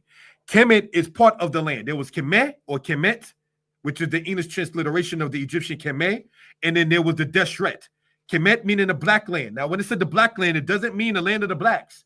It means because of the alluvial deposits that came from the overflow of the Nile. The overflow of the Nile geographically happens there. So now when you go in the Bible, in the book of Zechariah, and it says, in the future, if Egypt does not show up to the feast days, they should not get no overflow. Egypt doesn't depend upon rain. When I was in Egypt for over a week, it didn't rain one day. Egypt depends upon the flow of the overflow of the Nile, referred to inside of the Egyptian, correct me if I'm wrong, as the Eteru, is referred to in Hebrew as the Ta'ale. So when ancient Israel said Ta'ale, as we see in Zechariah, it's talking about the Egyptian overflow of the Nile. All right? The Nile is mentioned in Genesis. The Nile is mentioned in Ezekiel. The Nile is mentioned in Exodus. The Nile is mentioned in Zechariah. The Bible speaks upon the geographical location of the land of Israel. And it says the Western Sea shall be your border. The Western Sea, called the Great Sea, is in the book of Daniel chapter 7 and in the book of Numbers chapter 34. So Israel, no. Jerusalem is not in Peru. It is not in Utah. This is not the Holy Land here in the West. This is something we care to point out. Now, when quote conscious community, no offense by the term, but I say that, right? When they say that Egypt could be over here in the West, what you've done is you looked at the temple in Karnak, the temple of Dendera, and other Egyptian matters, and then said, oh, wow, there's a pyramid over here in the Western Hemisphere. So this must be the true Egypt. But there's pyramids in China. There's pyramids in Mexico. There's pyramids in South America. And there's pyramids in the Sudan and in Ethiopia. So if your identity of Egypt is solely by the pyramids, by looking first to the east and then saying pyramids there, pyramids in America, this must be the true Egypt. No. What you've done was not look at the writings of the peoples themselves, such as the Emperor Papyrus, such as the Egyptians, for instance. They called what we see geographically as Northern Egypt, Lower Egypt. Why? Because the flow of the Nile, from the White Nile and the Blue Nile meeting in the Sudan, and then keeps on going north, the longest river upon the earth. And then it dumps into the Mediterranean. So the ancient Egyptians, seeing that, saw the land of Egypt the way opposite of the way we saw it.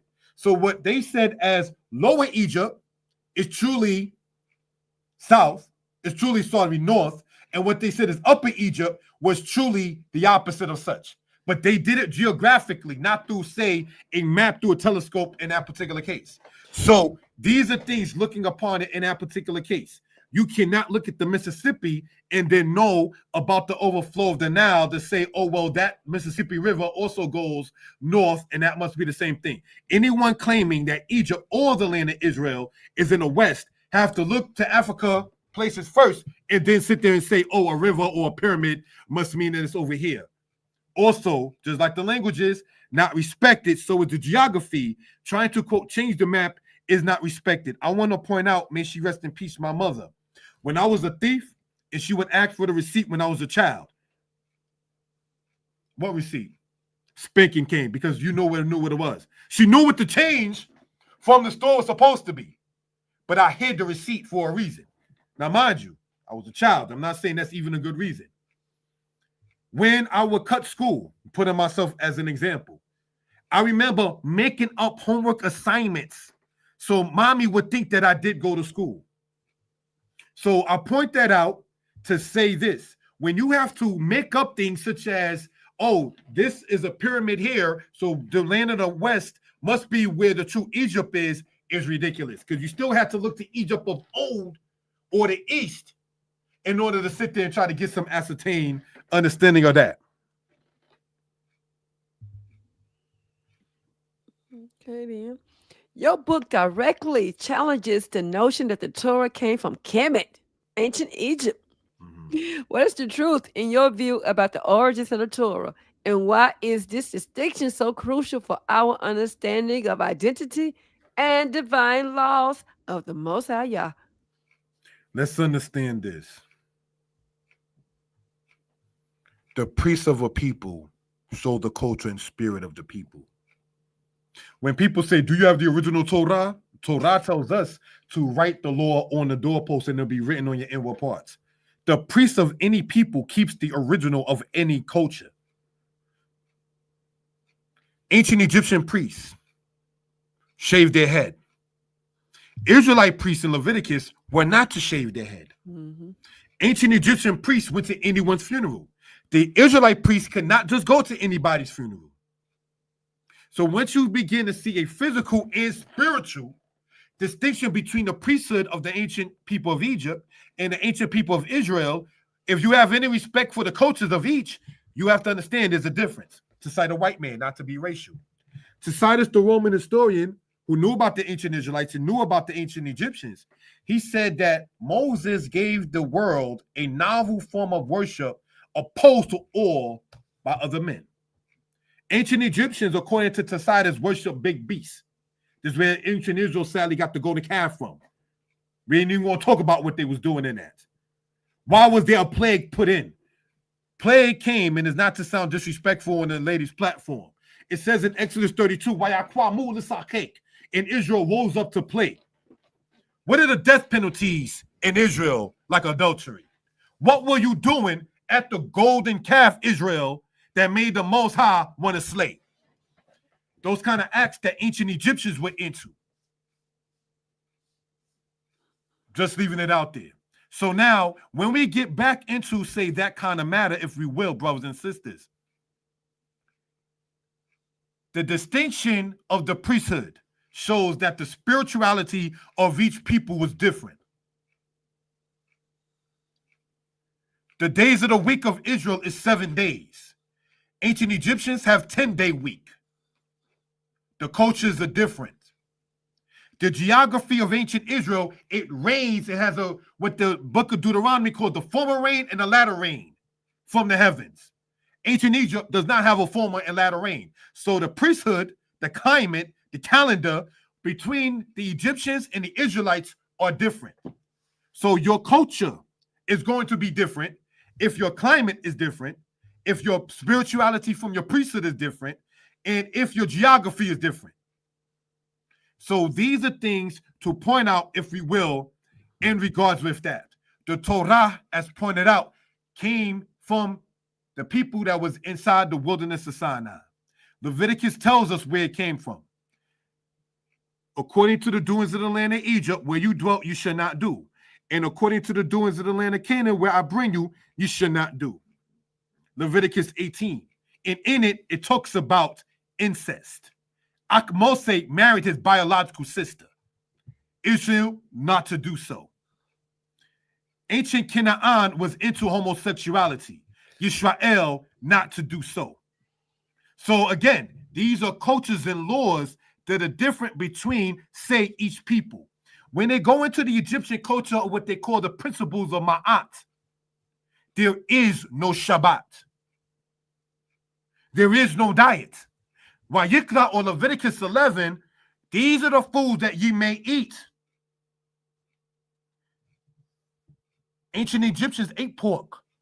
They had no restriction on such. So these are things when you start dealing with the diet, and then you start talking about the matter of family relations, for the lack of a better term, or matters of the priesthood. When you start talking about matters of the week, the calendar, there are too many differences. If you respect the knowledge that they had of their own selves, to say that ancient Israel copied from Egypt, no, such is not the case. Now, Torah has a creation story. All cultures have a creation story. None of us, including the Israelites, were there when the Most High created the heavens and the earth. So everybody who has in the creation story has it after everything was already created. For instance, in the Bible, in Job 38, the Most High, it says, spoke to Job out of a whirlwind. In Job 38, it says, where were you when I made the heavens and the earth? Where were you when I said the water should not go past this point? Where were you when I made what people call Pleiades and Orion? The Big Dipper, if you will. When the Most High created the heavens and the earth and put the stars in formation, none of us were here. Animals existed before us. So now when we begin to read about the creation of the heavens and the earth, ancient Egypt got one, Israel got one, Babylon got one, China got one. Everyone's going to have one, because we have to explain how the world we got came into being. One creation story is not plagiarized from another, because none of us are the creator. So now, the Bible in Psalms 104, they try to say is a copy from the hymn of Akhenaten of the 18th dynasty of Egypt. Their citation comes from saying Akhenaten said that the lions roar at its prey. Psalms 104 says the lions roar at its prey. Okay, the lion roars at its prey.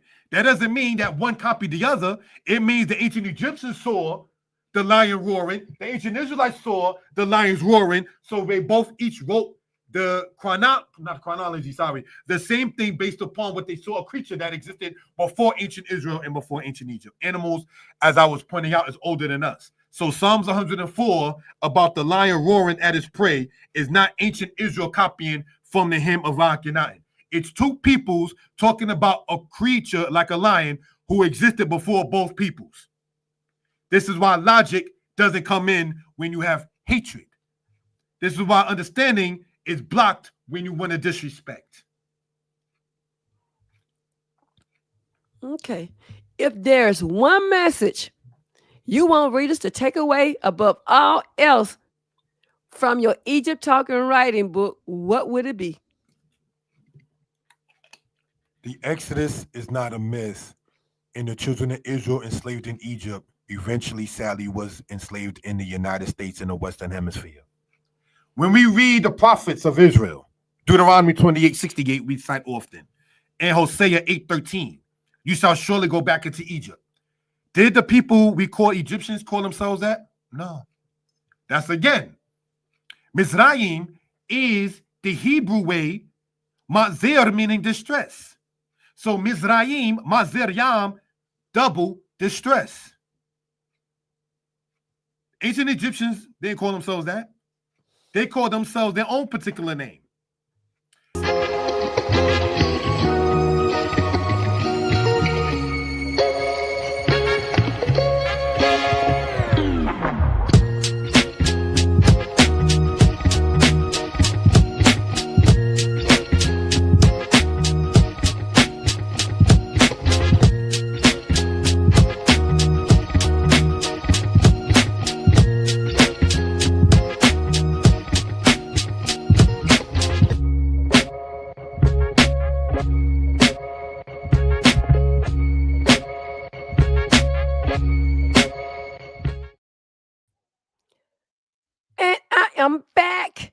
Next week, I'm starting a series, Building a Nation from Exodus to the Wilderness, a 15-week after hours Bible study series. It's going to deal with From Slavery to Sovereignty, the divine blueprint for a nation forged in the wilderness.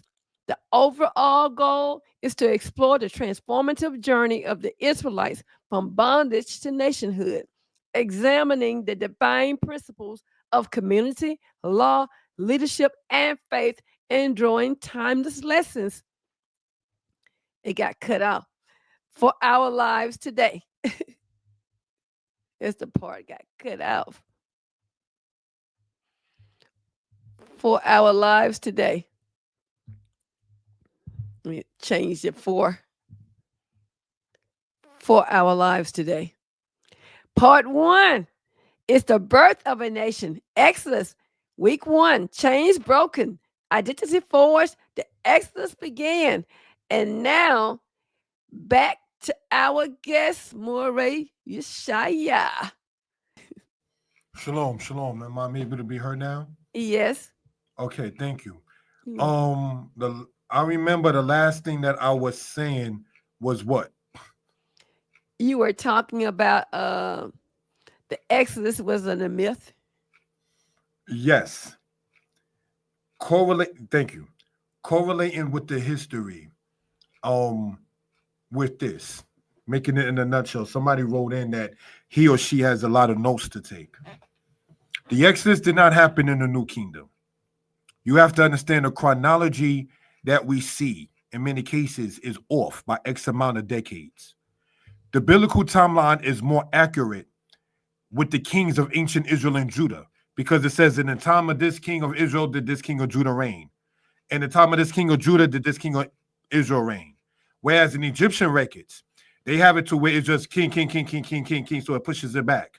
Not understanding anachronism, such as Ramses being mentioned in the timing of Exodus, is based upon those who were writing what we have currently as the book of Exodus to identify the land that was then known as Pi-Ramsey, also known as Hut-Rawet, also known later on as Avaris. Avaris is in northeast Egypt, where the children of Israel called the land of Goshen. Remember Goshen from the book of Exodus. All of that is in the same land in that particular case. When you attempt to go into Ramses to try to find the matter of the Exodus, you run into problems because of the misunderstanding and the lack of acceptance of anachronism matters. So those are certain things to point out in that particular case. We spoke in summoning up the matter. A pharaoh by the name of Sobekotep III and a woman named Seneptisi, and what is referred to as the Brooklyn Museum Papyrus 35.1446. All right? Brooklyn Museum Papyrus 35.1446. Did that even get typed in? No, sorry about that. But that is the writing that we see her speaking in Dynasty 13 about the slaves that she had. 35 Brooklyn Museum Papyrus 35.1446. Sorry, 15.1446. All right. Next thing we want to point out, you can look that up on your own. That is translated inside of a book called Ancient Near East in Text and Pictures. Israel was not a problem with black people until the laws had to have been obeyed. So that's why people like every week, every Shabbat. Yes, I can't eat this. No, you cannot. You know, those kind of matters and so forth. So now, continuing on in history, We spoke earlier about other authors in Israel, and I respect you, Morah Bahtshevah, to point out other authors on the platform. Everyone is not open to big up or promote somebody else's stuff, but that's their own particular insecurities. I want to talk about this, if we will. Why? If this could be seen. This is called the Passover Papyrus. The timing of that writing dates to the timing when Persia was ruling. Persia ruled the world before Greece. Not to be racial, Greece is one of the great white empires that came up in this initial stage. That's why they find Greek civilization being the mother of Western civilization and so on. But Persia, when ruling, is during that time when Persia ruled the known world, or the then modern world of the ancient world, if you will, right? Is when that Passover papyrus was written.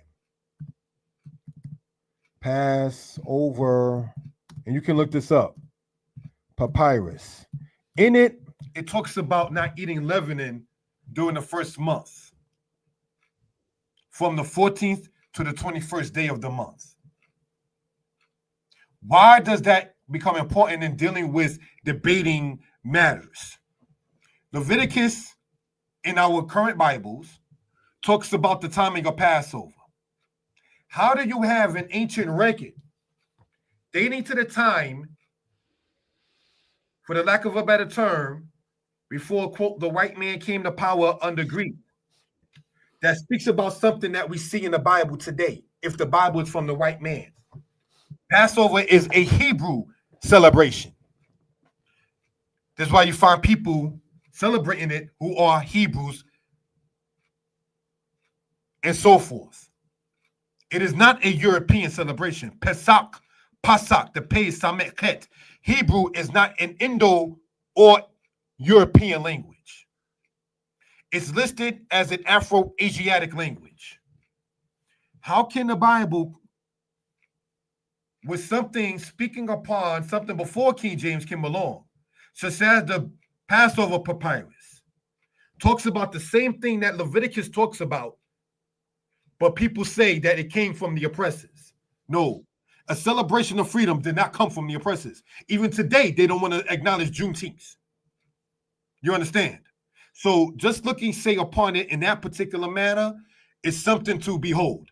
The kings of Israel, to show the cultural differences, that such as Rehoboam, son of Solomon, such as Jehoshaphat, king of Judah, such as Josiah, king of Judah, not to be nasty, were known for getting rid of the men who were homosexuals.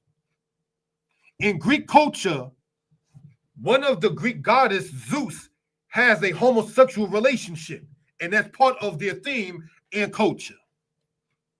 Which is why I'm glad at the time we took my little princess out to school, teaching my daughter when she's 8 about my two mommies. We're not doing that. There's no my two mommies. You understand? She's 8 at the time. Are we serious? So, looking upon, again, the culture of, say, people, knowing that ancient Israelite kings that got rid of the perverts, knowing that the Bible speaks upon the angels blinding the men who were sodomites, and knowing how that particular quote-unquote culture is praised in Greek thought, praised in Roman thought, there's no way in the world that one can sit there and say that that culture came from out of Europe. That's to be pointed out in that case. So, no, the Torah is not from the culture of the Egyptians either. And even the Egyptians themselves would know and acknowledge that. When we get what is referred to in history as the Septuagint, that is during the timing of Ptolemy II Philadelphus, who in the 3rd century BCE commissioned Israelites that were in then Alexandria, Egypt, this being after the time of Alexander the Great. He had Israelites that were in Alexandria, Egypt, go back to Jerusalem, get what is referred to as the records from the library in Jerusalem, and then go back into Egypt and then write out their own scriptures. So the Greek can put their images and thoughts in it. So that's something to be pointed out in that case. The ancient Egyptians, when the Septuagint came into its formation, is not noted for saying, no, the Exodus did not exist. So let's point that out. Now, if I'm not taking up too much time, let me know. The people referred to historically as Hyksos, did not call themselves that. The Hyksos people were different peoples, different timelines. You had the people that went into Egypt in Dynasty 11, who later on began to rule in Egypt as in Dynasty 15 in what they call the intermediate period. Dynasty 15 and 16 was concurrent at the same time, while Dynasty 14 and 17 of the native Egyptians was at the same time. That goes to show you that you can't just expand the king list, because now when you read other records such as the Bible and others, they're going to be like, what king is what? And that's part of the confusion in that particular manner right there. All right? Now, I want to say that this is about putting truth back into the earth. Truth that has been suppressed. How is it? And it's not trying to be funny or long-winded. In one breath, people are saying that a black man named Anthony Johnson was the pioneer of American slavery, while at the same token trying to minimize the matter of slavery. Could be two reasons. Anthony Johnson, said by some to be, quote, the pioneer of American slavery, right? Was not, brothers and sisters, the pioneer of American slavery. He was a black man that did have slaves in the 17th century. But America's slavery goes back prior to that. It goes back to colonial America, which is during that time. It goes back, brothers and sisters, to when we read about Ponce de Leon in the 16th century, the 1500s, who, quote unquote, found Puerto Rico, if you will. Also, quote unquote, found Florida, if you will. Right? We're talking about Lucas Vacus alone in the 16th century in American slavery. But it wasn't called America at the time. So now you got the British, or the Americans blaming the British, and then the British blaming the Spaniards and the Dutch. Meanwhile, sadly, Israel became hand-me-down slaves. So now, as Kohen Mikhail points out, so when they try to come with this fallacious, silly, ridiculous, phony information about this man here, pictured, said to be Anthony Johnson, is truly a man named Lewis Hayden. But this is still dated to the 1650s. John Punch, we want to point out, a black man, was made a permanent slave in 1640. So the 1619 matter, brothers and sisters, is not when slavery began to happen in what we call the United States of America. It dates to the timings before that. Why does that become important? Because when a person begins to try to marginalize a matter and tries to make a matter of history to be insignificant, or they say, or try to make history boring, brothers and sisters, these are things that make us want to do what we do in giving honor and praise unto the Most High. When people, I want to say this to our brothers and sisters, if I may, one of the silliest arguments, for the lack of a better term, with the adjective silly. Well, what about the slave ships? You have records, brothers and sisters, of horses being brought from Europe to the United States. The average pound of a horse could be 1,000 pounds. The average weight of the human in the Atlantic slave trade was 170 pounds. Most of the captives in the Atlantic slave trade were between ages 18 and 25, the majority. Very rarely, outside of the Portuguese, did they take little children. And very rarely did they take people over 40. So what do we want to point out in that particular case is this as well, right? Black people, yes, were all over the earth, but there were one particular group of melanated people or black people of whom we're talking about and of whom we're addressing. And that is the people who are displaced from their land without the laws, statutes, and commandments. When Malcolm X, may he rest in peace, spoke about the 13th, 14th, and the 15th Amendment not being applicable, is because the Most High already gave us laws. They can't give you laws on top of what our God Elohim already gave us. They can't give us an identity outside of being the children of Israel, the people of the Most High. So you went from the N-word to colored to Negro to black to African American. You got to keep on coming up with something because you're trying to evade what these people, who these people truly are. We are landless here, and the land of Israel is vacant of its true inhabitants. So those are just some things in summarizing what the books are about and what we've been trying to address. Okay, let's switch gears. We want to talk about the book behind you. Did the Torah come from the culture of Moreh? Okay, yes, that's part of the Egypt Talk book. Yes. No, to answer the question, the Torah, sorry about that, family, did not come from the culture of the Egyptians, as pointed out in many, many cases. To summarize that again, if we will, the priesthood of the Israelites and the priesthood of the Egyptians, the diet of the Israelites and the diet of the Egyptians, the relationship matters of the Israelites and the relationship matters of the Egyptians. It's all different in between each culture. To cite an external source, if we will, the white man historian Tacitus, who did not have a lot of respect for the Israelite culture, calling the ways of the Hebrews boring, literally, tasteless and mean. When Pompey went into Jerusalem, he didn't see any idols and pictures and so forth and so on in the Hebrew temple. What do we want to point out? Tacitus stated that Moses gave the people a novel form of worship opposed to all that are done by other people. So here you have a European man familiar with the ancient Egyptians, familiar with the ancient Hebrews, saying that the culture of the Hebrews is different than that of every other people. What does the Torah say of itself? Does not the book of Deuteronomy say, if you go throughout the earth and look at any culture, you're not going to find it like that of the Torah? Finders, keepers, losers, weepers is the American culture. Deuteronomy 22 says if you find something, you know it ain't yours, you hold it till the person comes back to claim it. So the cultures are different.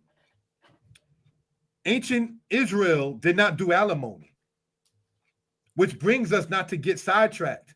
Things that I'm trying to tell my little daughter of her having a job.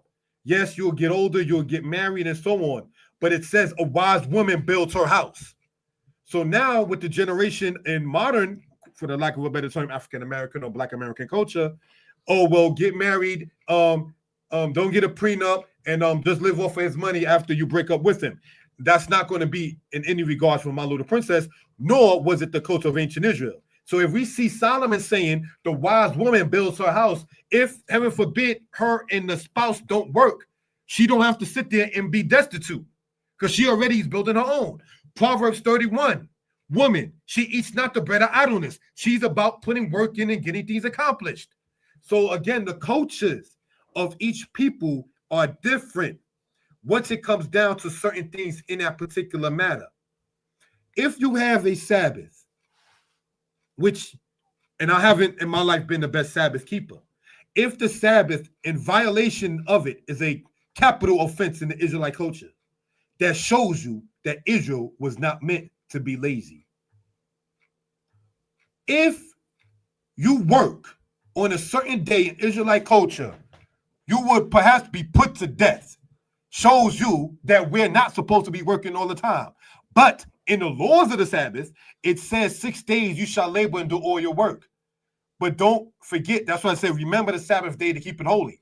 Ezekiel is distinctive in saying, I gave you this, not I, Yeshiah, but the Most High, I gave you the Shabbat to make a distinction between you and the nations. The Egos in Ethiopia refer to the Beta Israel as Falasha and say that they on quote unquote Saturday just do nothing whatsoever. Keeping the laws of the Most High makes you distinguished from that of the other peoples that are around about you. When the quote-unquote Falashas, who call themselves Beta Yisrael, were quote-unquote discovered by the Portuguese, and this is pointed out by Rudolph Windsor in his book called Valley of the Dry Bones. In 1670, the Portuguese trying to bring JC, or who they call Jesus in the New Testament, to them was like, no, we have our Orit, which is the Amharic word for Torah. We keep Fasika, which is the Amharic word for Pesach. We keep Sanbat, which is the Amharic word for Shabbat. And we have our own culture. And so forth and so on. So these are things to be pointed out, safe for reference purposes, if we will. The laws of the Most High, all that history don't matter if we're not going to teach the people to return back to the Most High. You want your enemies destroyed? Samuel said, Israel, stop worshiping these idols. In Psalms chapter...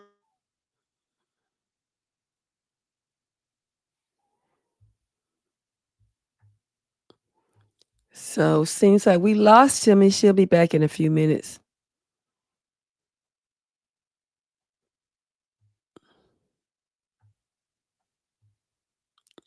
And we will talk about his books from Assyria to America, parts 1 and 2.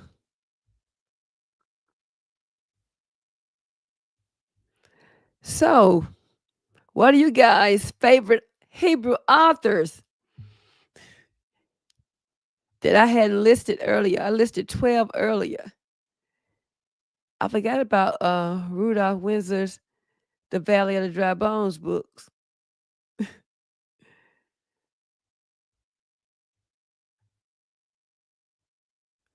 Shalom, shalom, Torah, Driven Faith, SOG, Dallas.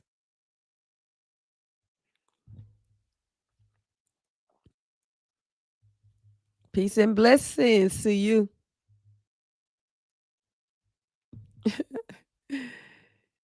He said, I don't know, to me, all of them that gave knowledge.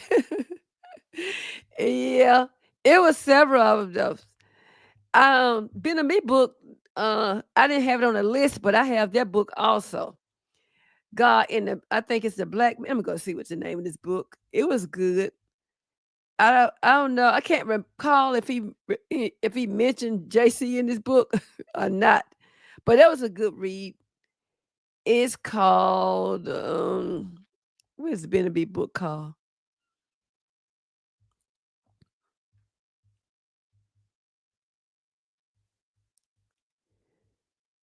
I got Kohen. I have just about all of his books. He gave me his books personally. Ben and Me books is called God, the Black Man, and the Truth. It was a good read. I was surprised. Somebody gave me that book, and I was surprised. That was a good read.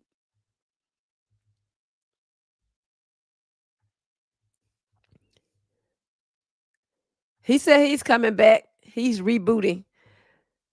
This is the book right here. God, the Black Man, and Truth. Ben and Me wrote. And I have that book. It was good.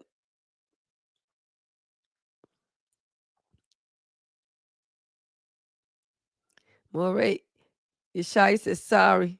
It was a glitch. So he's rebooting. But yeah, this book right here, it was I was surprised at this book. It was a good read. Just about the whole list I listed, I have all of the books. I think the one I don't have is Dante Fortson and somebody, the guy named Yahoo or Yahoo. I don't have that person's book. That's a new person on the scene. I have Moreh Alicia's book. His protege gave me that book. Ronald Dalton Jr. I don't have his. I'm looking forward to watching his documentary on Amazon Prime. It's $4.99, but it's 3 hours and 28 minutes. But I saw a trailer. I should play the trailer while I'm waiting on the Moreh to come back. It's a great trailer. Let me pull it up right quick, because I saw it. Let me see the name of it. It's a great trailer. I can play that while we waiting on him to come back. As soon as he comes back, in fact, I have the trailer already. I'm getting ready to pull it up.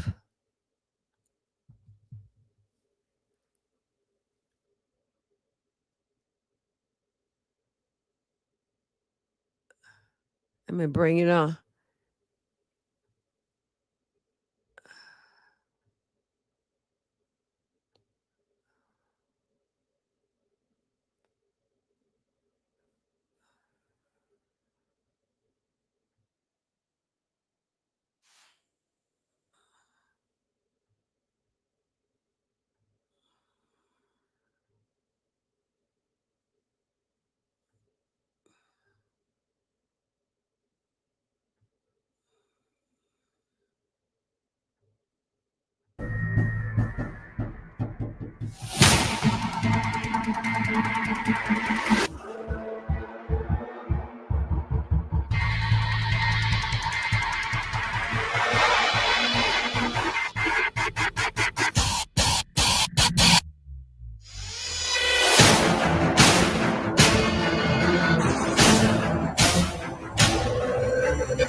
So that's the movie I was telling you about. It's on Amazon Prime for $4.99. And it's called again. It's by, let me pull it up again. It's a documentary.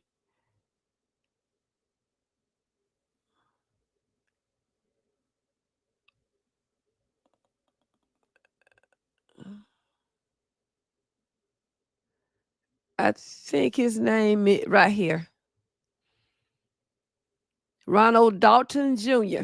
Hebrews to Negroes, Wake Up Black America, the book series and documentary. Where to purchase, Amazon.com, the Negro Network, his platform, other online book retailers.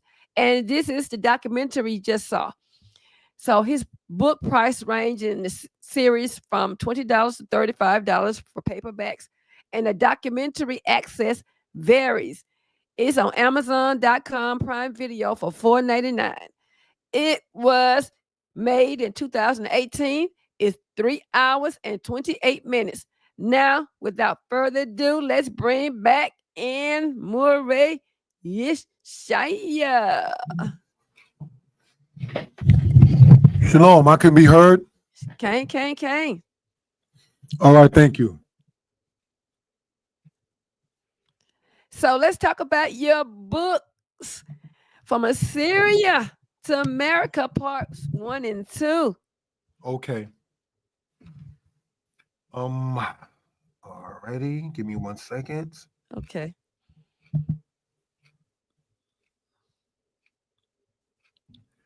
All right. Thank you for that. I had to change the computer. Everything I hope is being heard pretty well. Yes, all is well. Now, that thing you see behind me is from a song. When you see Bulldogs, it was the name of a rap group, Ed O.G. and the Bulldogs, that was popular in the 1990s, and they always try to promote positive stuff. So I use that as a way when doing a video about parenting and so on. So that's what you're seeing now with the change of the computer, all right? And so forth.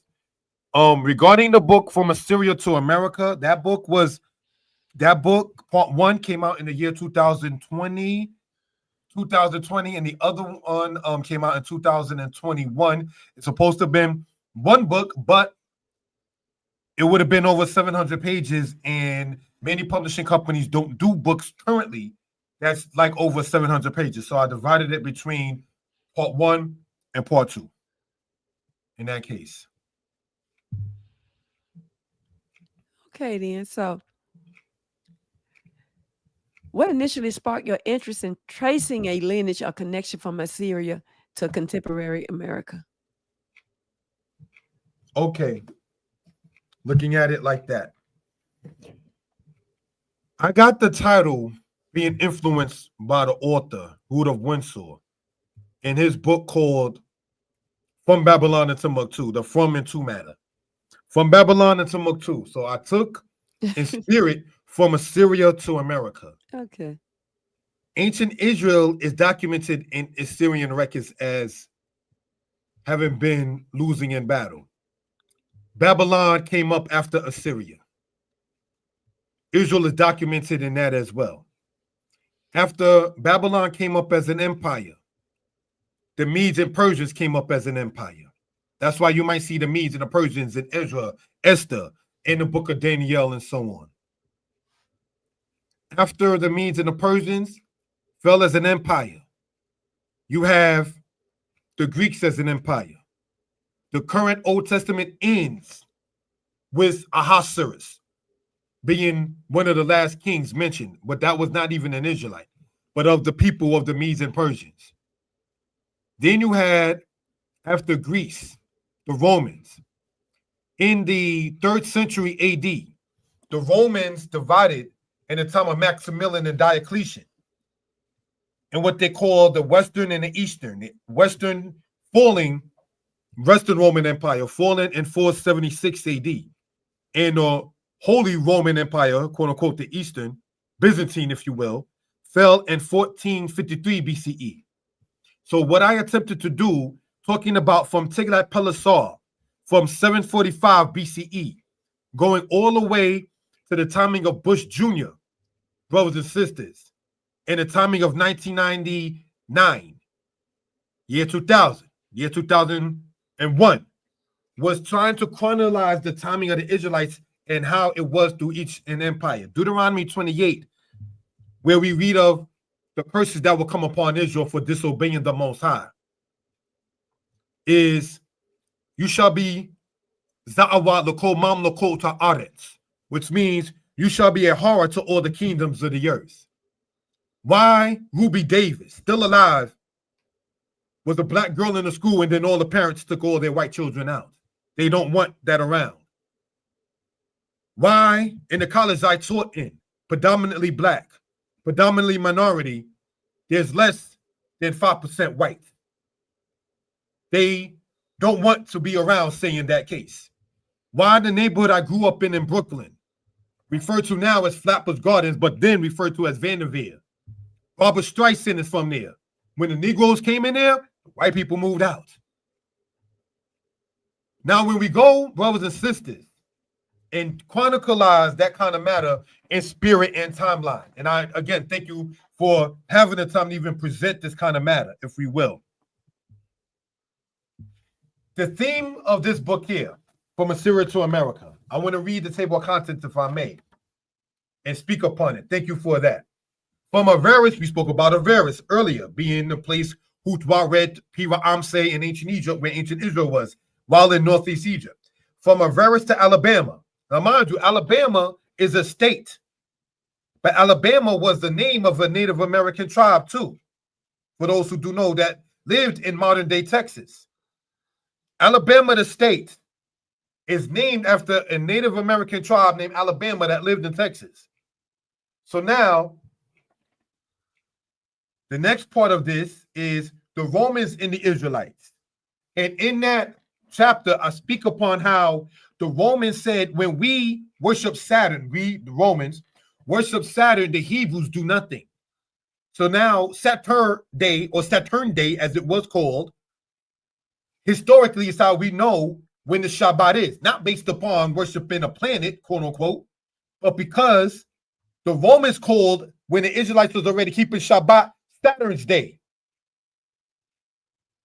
And that's pointed out during the time of Pompey and so forth and so on. All right? Just like they called us Negro, but we know that's not who we are. We was keeping Shabbat already. They called it their own name.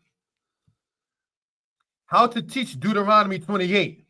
Now, in that particular part, brothers and sisters, in this book, I go into a lot of Hebrew. Maziryam, Mitzrayim. Ayim, Gerabayim means socks. Nakirayim means nostrils. Enayim means eyes. Sephatayim means lips. Shinayim means teeth. Birakayim means knees. Shokwayim means legs. Raglayim means feet. The ayim, like Joseph's son Ephraim, the ayim shows a dual plural. So when we say Mizrayim, it is the dual plural of Mazer. Mazer you see in Isaiah. You see it in Psalms 118, meaning distress or trouble. So that's what the Israelites called it. From Ghana to Georgia is one chapter. From Dahomey to Delaware. From Nigeria to Niagara. From Madagascar to Manhattan. That is chapter 5, 6, 7, and 8. While calling it from Assyria to America. From Avaris to Alabama, which is in ancient Egypt, to modern America, you can't, and at least I couldn't, skip over the timing of the Romans. The Romans, following the Greek way, wanted to rid the Israelites of the culture of the Israelites.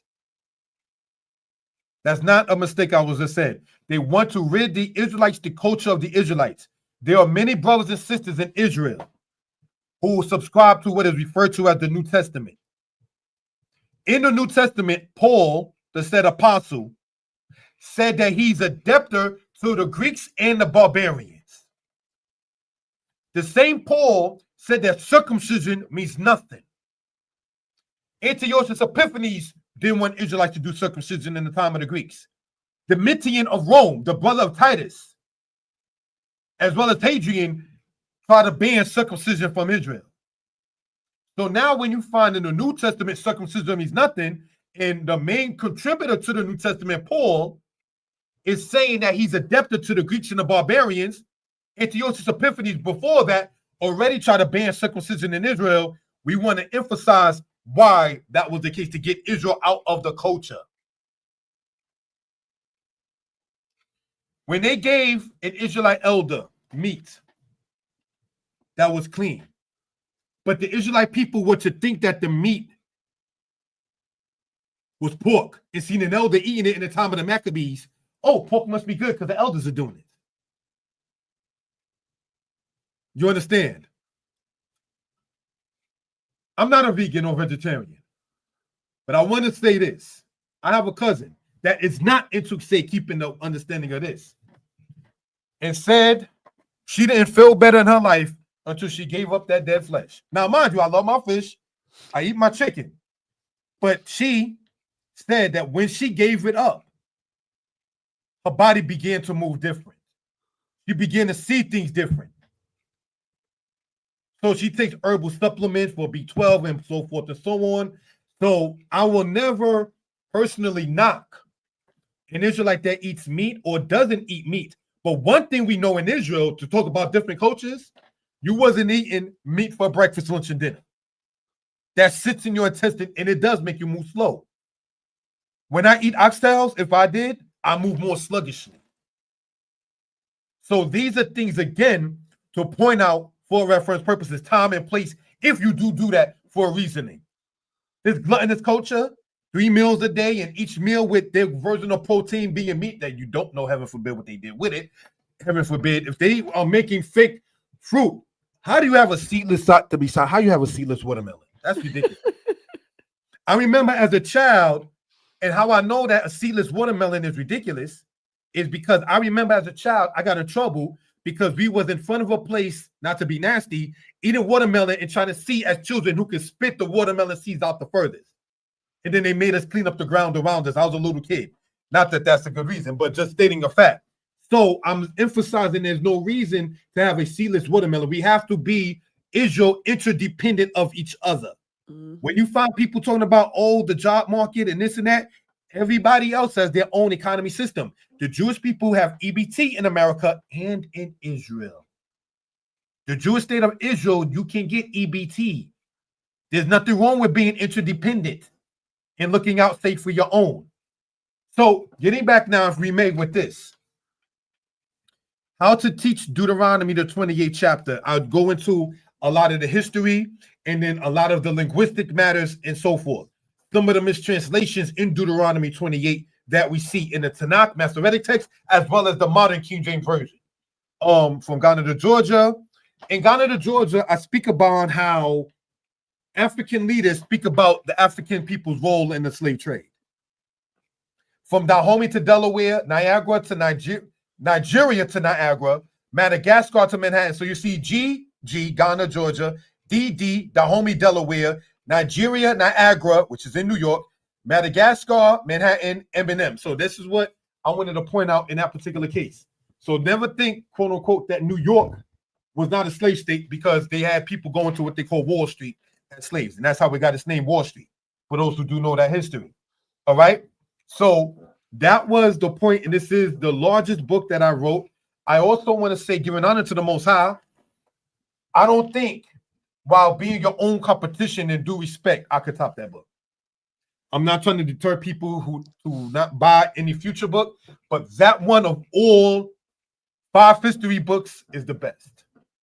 This one is geared torso toward children.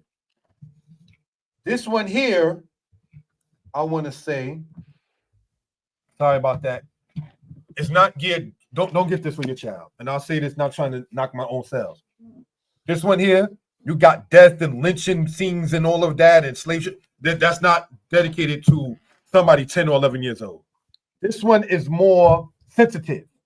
The other one is a bit more raw and harsh, for the lack of a better term. Getting into, say, matter in that particular case. People who are saying that the Atlantic slave trade is a myth. It's another common thing. But some of the silly arguments is this. The weight. We pointed out earlier that horses were shipped dozens at a time. The slave ships were tons in weight. You had everywhere from 170 to 700 people, depending upon the size of said ship, because they expected either half or more than half people to perish en route. You understand? There is the record of, beautiful record, if I may say, of Eluda Equiano, who spoke upon the Igbo people and the relation, knowing how to read, between the Hebrews of the Old Testament, the Israelites, and that of his own people. And he goes into the priesthood. He goes and talks about Abraham. Remember, we're talking about, say, Old Testament, if we will. The narratives of Eluda Equiano, also known as Gustave Vasa, who passed away in the 18th century, talks about he being a captive on the ship. Alexander Falconbridge, to confirm, was a white man who was a doctor on a slave ship in the 18th century. You have the records, such as this here. Sorry about that. We have the Dolben Act of 1788.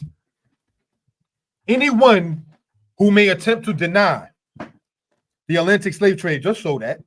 Because, see, the Atlantic slave trade internationally was made illegal by Thomas Jefferson in 1807, 1808. Louisiana became a state in 1811. when you have quote unquote Creole in Louisiana and quote unquote Creole in Haiti, there's a reason for that. Louisiana is named after King Louis XIV or King Louis XVI, one of the two. King Louis XIV in the 17th century came what they call the Black Law Code. If Black people run away, they get this limb cut off, and Black people get charged with this. So the French were not the happiest with us in his story either. So this is, again, not to be sad or anything of that nature, but to point out the record for historical purposes. Now, the Dolben Act of 1788 is the British way of trying to be nice to people in the slave trade, saying, don't have that many people on the ship so they can survive better. America, the United States of America, had their first national president, brothers and sisters, in 1789. George Washington, who was a slave master. George Washington, according to the book you can get on Amazon called, this is the name of the book,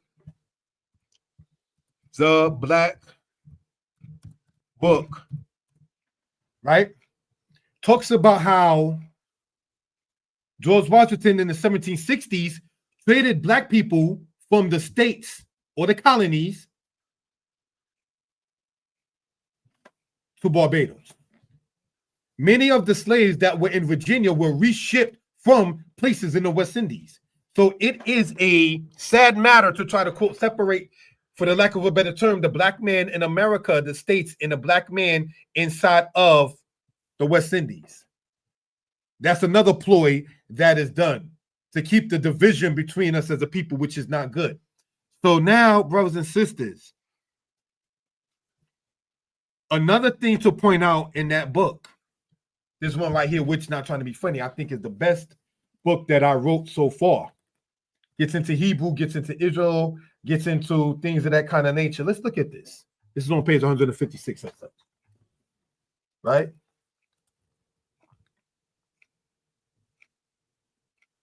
This gets into, for those who can see, the Clotilda ship, the last recorded slave ship that came to what is referred to as the United States in 1859, 1860.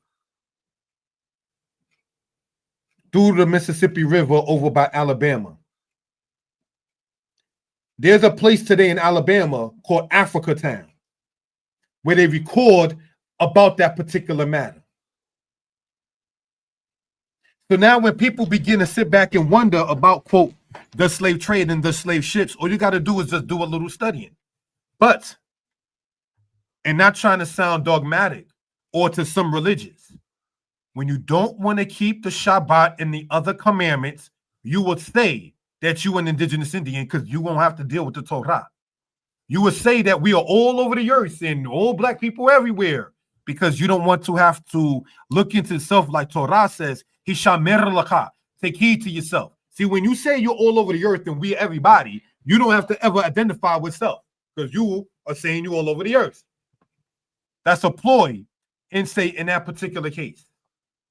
When you're saying you're an Israelite, not to be redundant, you're saying that there's a land, language, and culture and a history that one must say and claim. Black people running away from being a house to Israel because there's so much information via internet, via books, and so forth and so on. You spoke about the gentleman Dalton. I saw part of that documentary that you promoted. Get your tissues. Because if you're a human being and you watch that documentary on Amazon by Dalton, you're going to cry. That's the rawness of that particular one. So getting back, if we will, into the matter with the book that we're talking about, say, at present, right? Sorry about that.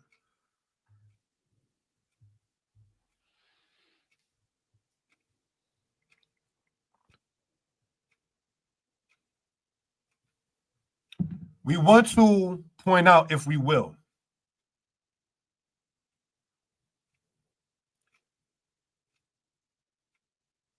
There are records, as pointed out in that book, From Assyria to America,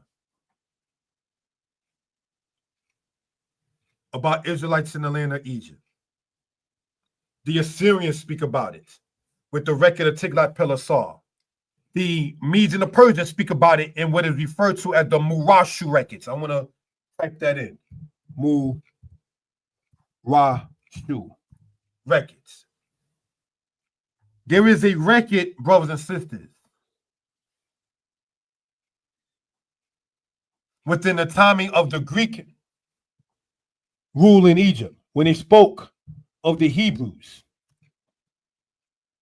called the Zenon Papyrus, describing the Israelites as light-skinned with broad noses, dark-skinned with kinky hair. That is how the Israelites were being described in the Zenon Papyrus. There is a record during the timing of the Romans,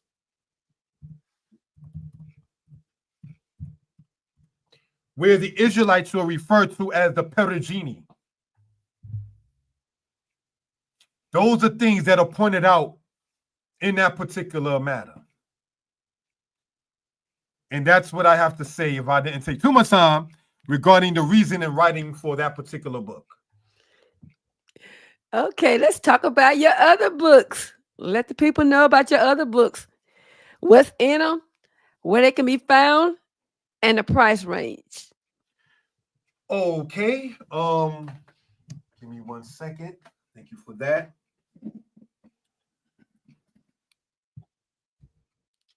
If it can be seen, From Assyria to America. No, the background keeps you from seeing her.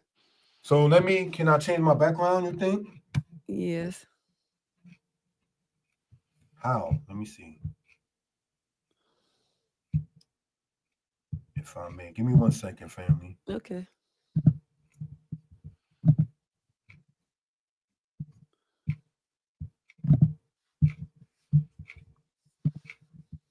Thank you for that. Remember, I had to change computers, so that kind of like, sorry about that. All right.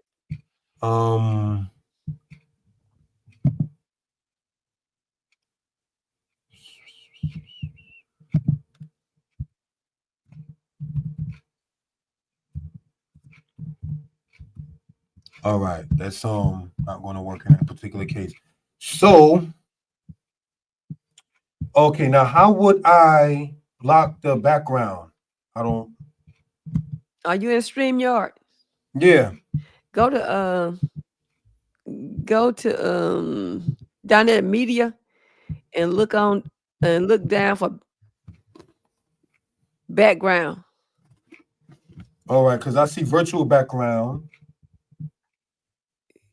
Yeah, it says background. Mine just said background. Okay, you got it. We can see it now. Okay. So this book here, you can get this online, $25 or $30. And it's by the title of such, From Assyria to America. This book here, From Assyria to America, Part 2. This one right here actually has many pictures in it. And describing that. This is $20. This one here, Israelite History as it Relates to the World. I wrote this book in a week. That's just being happy to the creator, being diligent and just typing and type. I mean, the notes took some time, but the actual putting together would say a week in that particular manner.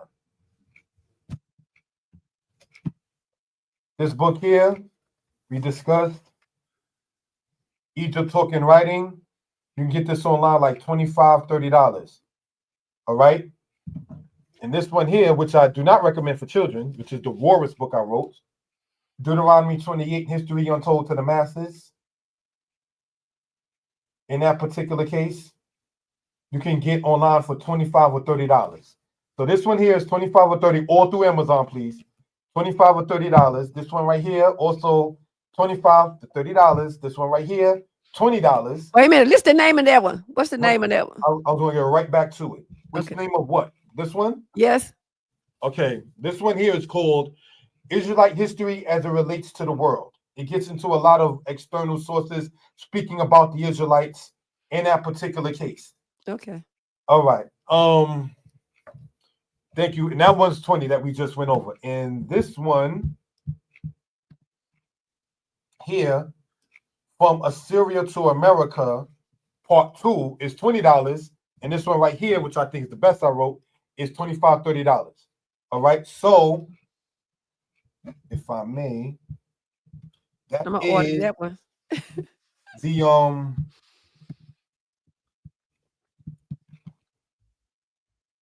That is the sorry about that. The part in that particular case. I thank you all for joining. I appreciate, if I may say, I know with my computer glitch, it was a little hindrance, and I apologize for that on my end in that particular case. All right, I'm going to be sidebar candid. I'm on the clock.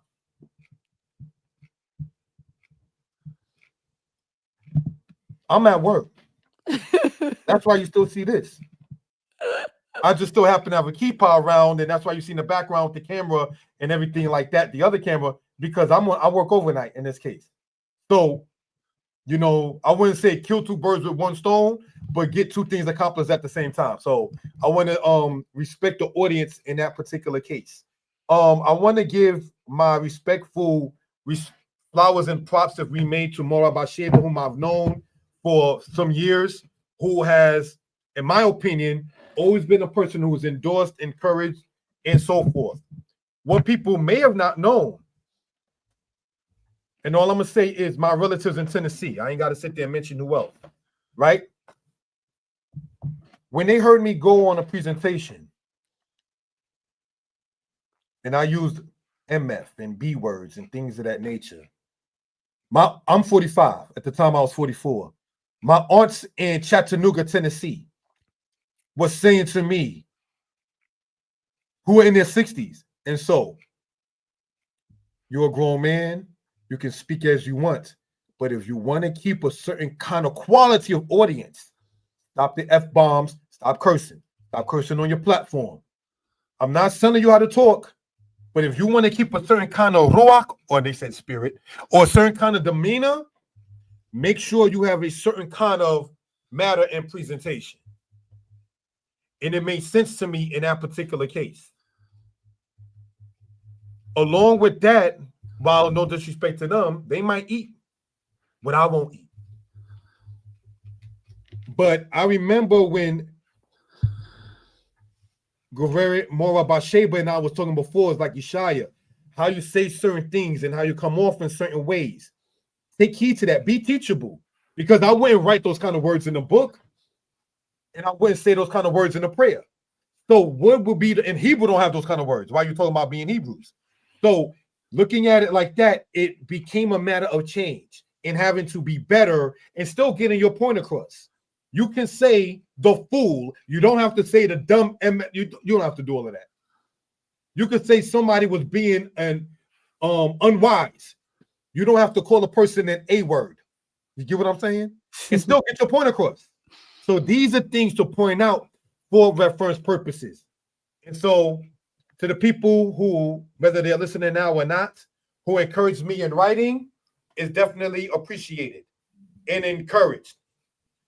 As an author, we don't get a lot of love. But like anything else that you do, you have to do it from the heart. Mm-hmm. So, in giving glory unto the Most High. All right, everyone. As we wrap this insightful conversation up with Moreh Yeshiah, I want to extend a heartfelt thank you to our guest for sharing his books, experiences, and wisdom with us tonight. Your dedication and passion to enlighten us, the true Hebrews of the Holy Scripture, about our history truly shines through. And I know your insights will be incredibly valuable to those who watch it. Again, you can reach out to Moreh Yeshiah. I'll call you at 908-587-4841. You want to put up your social media handles on the screen? Yes, if I can. Yes, you 908-587-4841. Yeah, that's the number to reach me at. In that case. But let me type it in. If I may, if it can be seen. Thank you. What am I looking for? Day and Nights Publications.com. Daynightpublications.com. That's the website. The telephone number is already expounded upon. Day and Nights Public. Tarabah, Ibrahim, Ibriyah, Yisrael. All right, it's saying it's failed to post to Morah Bahtshevah. I don't know why it's not showing up. Say what?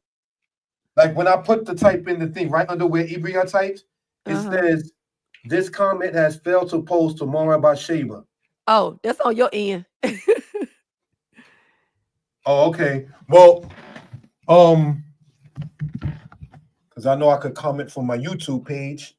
I'm looking at it in that particular case. All right. If you see the number there, I can be reached by text. I can be reached by WhatsApp. I can be reached by regular calling. And again, that's 908-587-4841. Those books I'm going to show again here by name. You can get this on Amazon. For those who do want it personally, you can reach out to me in that particular case for a discount and pricing. And nobody, because I still not, is going to be able to sit there and say like, "Oh, I sat there and paid the brother and he didn't give me the book." Nah, that's we're not doing stuff like that. All right. So just want to point that out. In that case, Egypt Talking Writing, the most difficult book to write, brothers and sisters, in that manner. And then this one here, Israelite history as it relates to the world.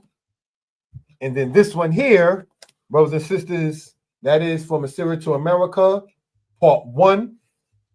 Oh no, pardon me, that's part 2. And then From Assyria to America, part 1. So this one here, thank you for the time, is $30. $20, that's $50. $20, that's $70. $30, that's $130. It's $130. So the 5 books together essentially is $130. If you buy all 5 from me directly, there's a discount where it's only $100. And I accept that through Cash App or so on. So just wanted to point that out. Nobody can ever say I got paid and didn't give the book and so forth. We're not doing that. So the support is definitely appreciated. Thank you for that. What's your web address? Someone wants it. Day Night Publications? Yes. Daynightpublications.com. I have it. I get it now. The books are also on the website itself. For those who do want, it gives you to the Amazon link and so on.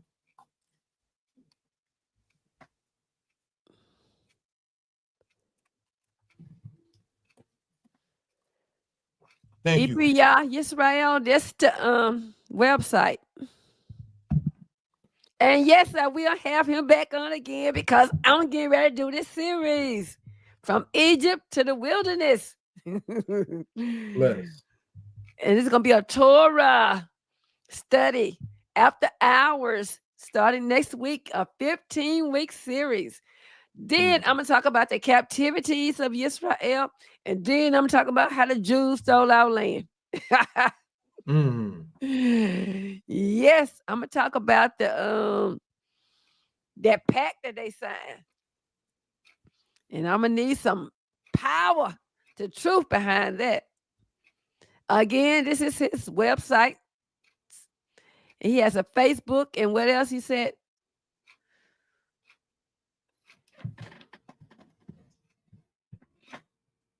Yeah, that's the website. Day Night Publication. There's other videos, there's Hebrew classes on it, and so on as well. Thank you. And this all the social media you have? Mm-hmm. Okay. Yeah, the website, Facebook, and my telephone number, and Amazon. Mm-hmm.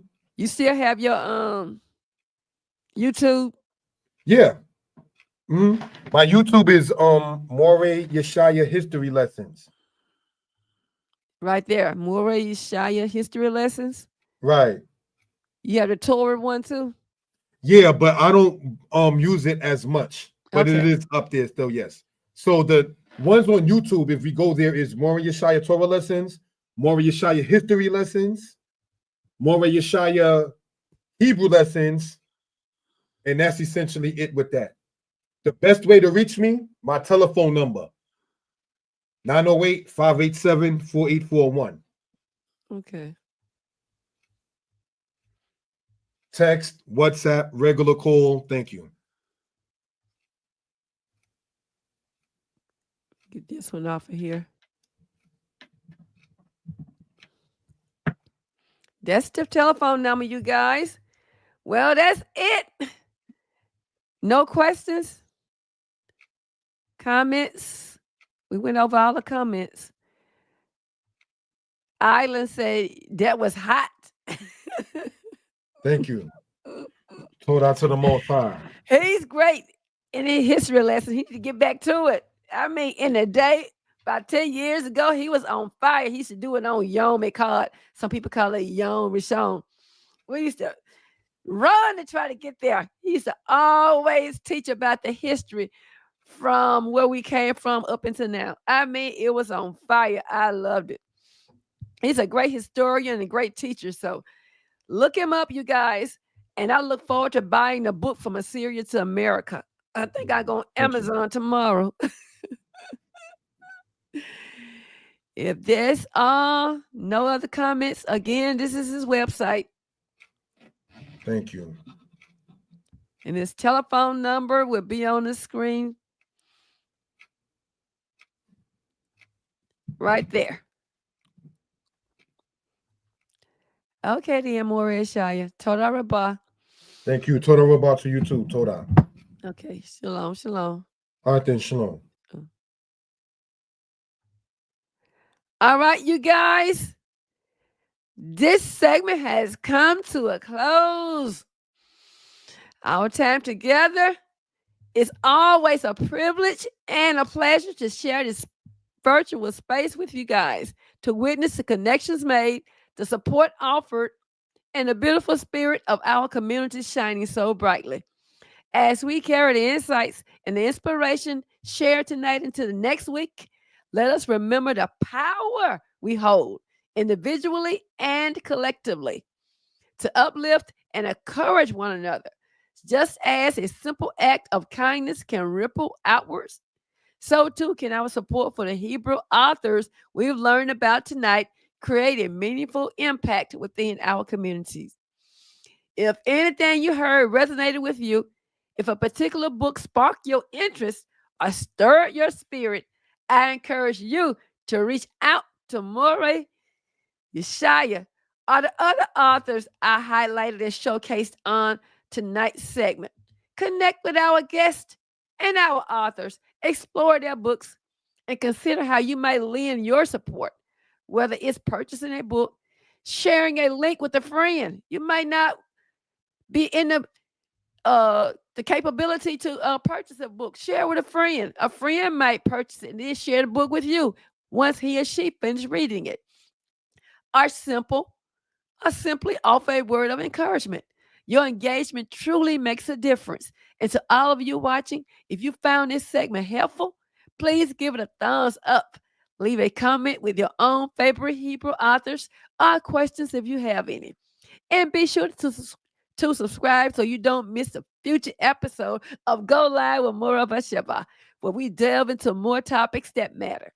I eagerly await our next gathering next Thursday night at 9 o'clock p.m. Central Standard Time, where we will once again open our hearts and our virtual doors to more inspiring stories and opportunities to connect. Please share the word Invite your friends and family to join us, and let us continue to build this beautiful community together, one heartfelt connection at a time. May the peace and blessings of Yah Elohim rest upon you and your loved ones. May your homes be filled with joy, your tables with abundance, and your hearts with the comforting presence of the Most High Yah. Until we meet again. Let me put this up here. He said, Facebook, Moreh Yeshiah Torah lessons. Moreh Yeshiah Torah lessons. Yeshiah at third day night. Until we meet again, Yisrael, may you walk in peace. May you be surrounded by love. And may the light of Torah illuminate your path. Lahitra oath and shalom. I'm out of here. Peace. I enjoyed it, Moreh Yeshiah. Shalom, shalom.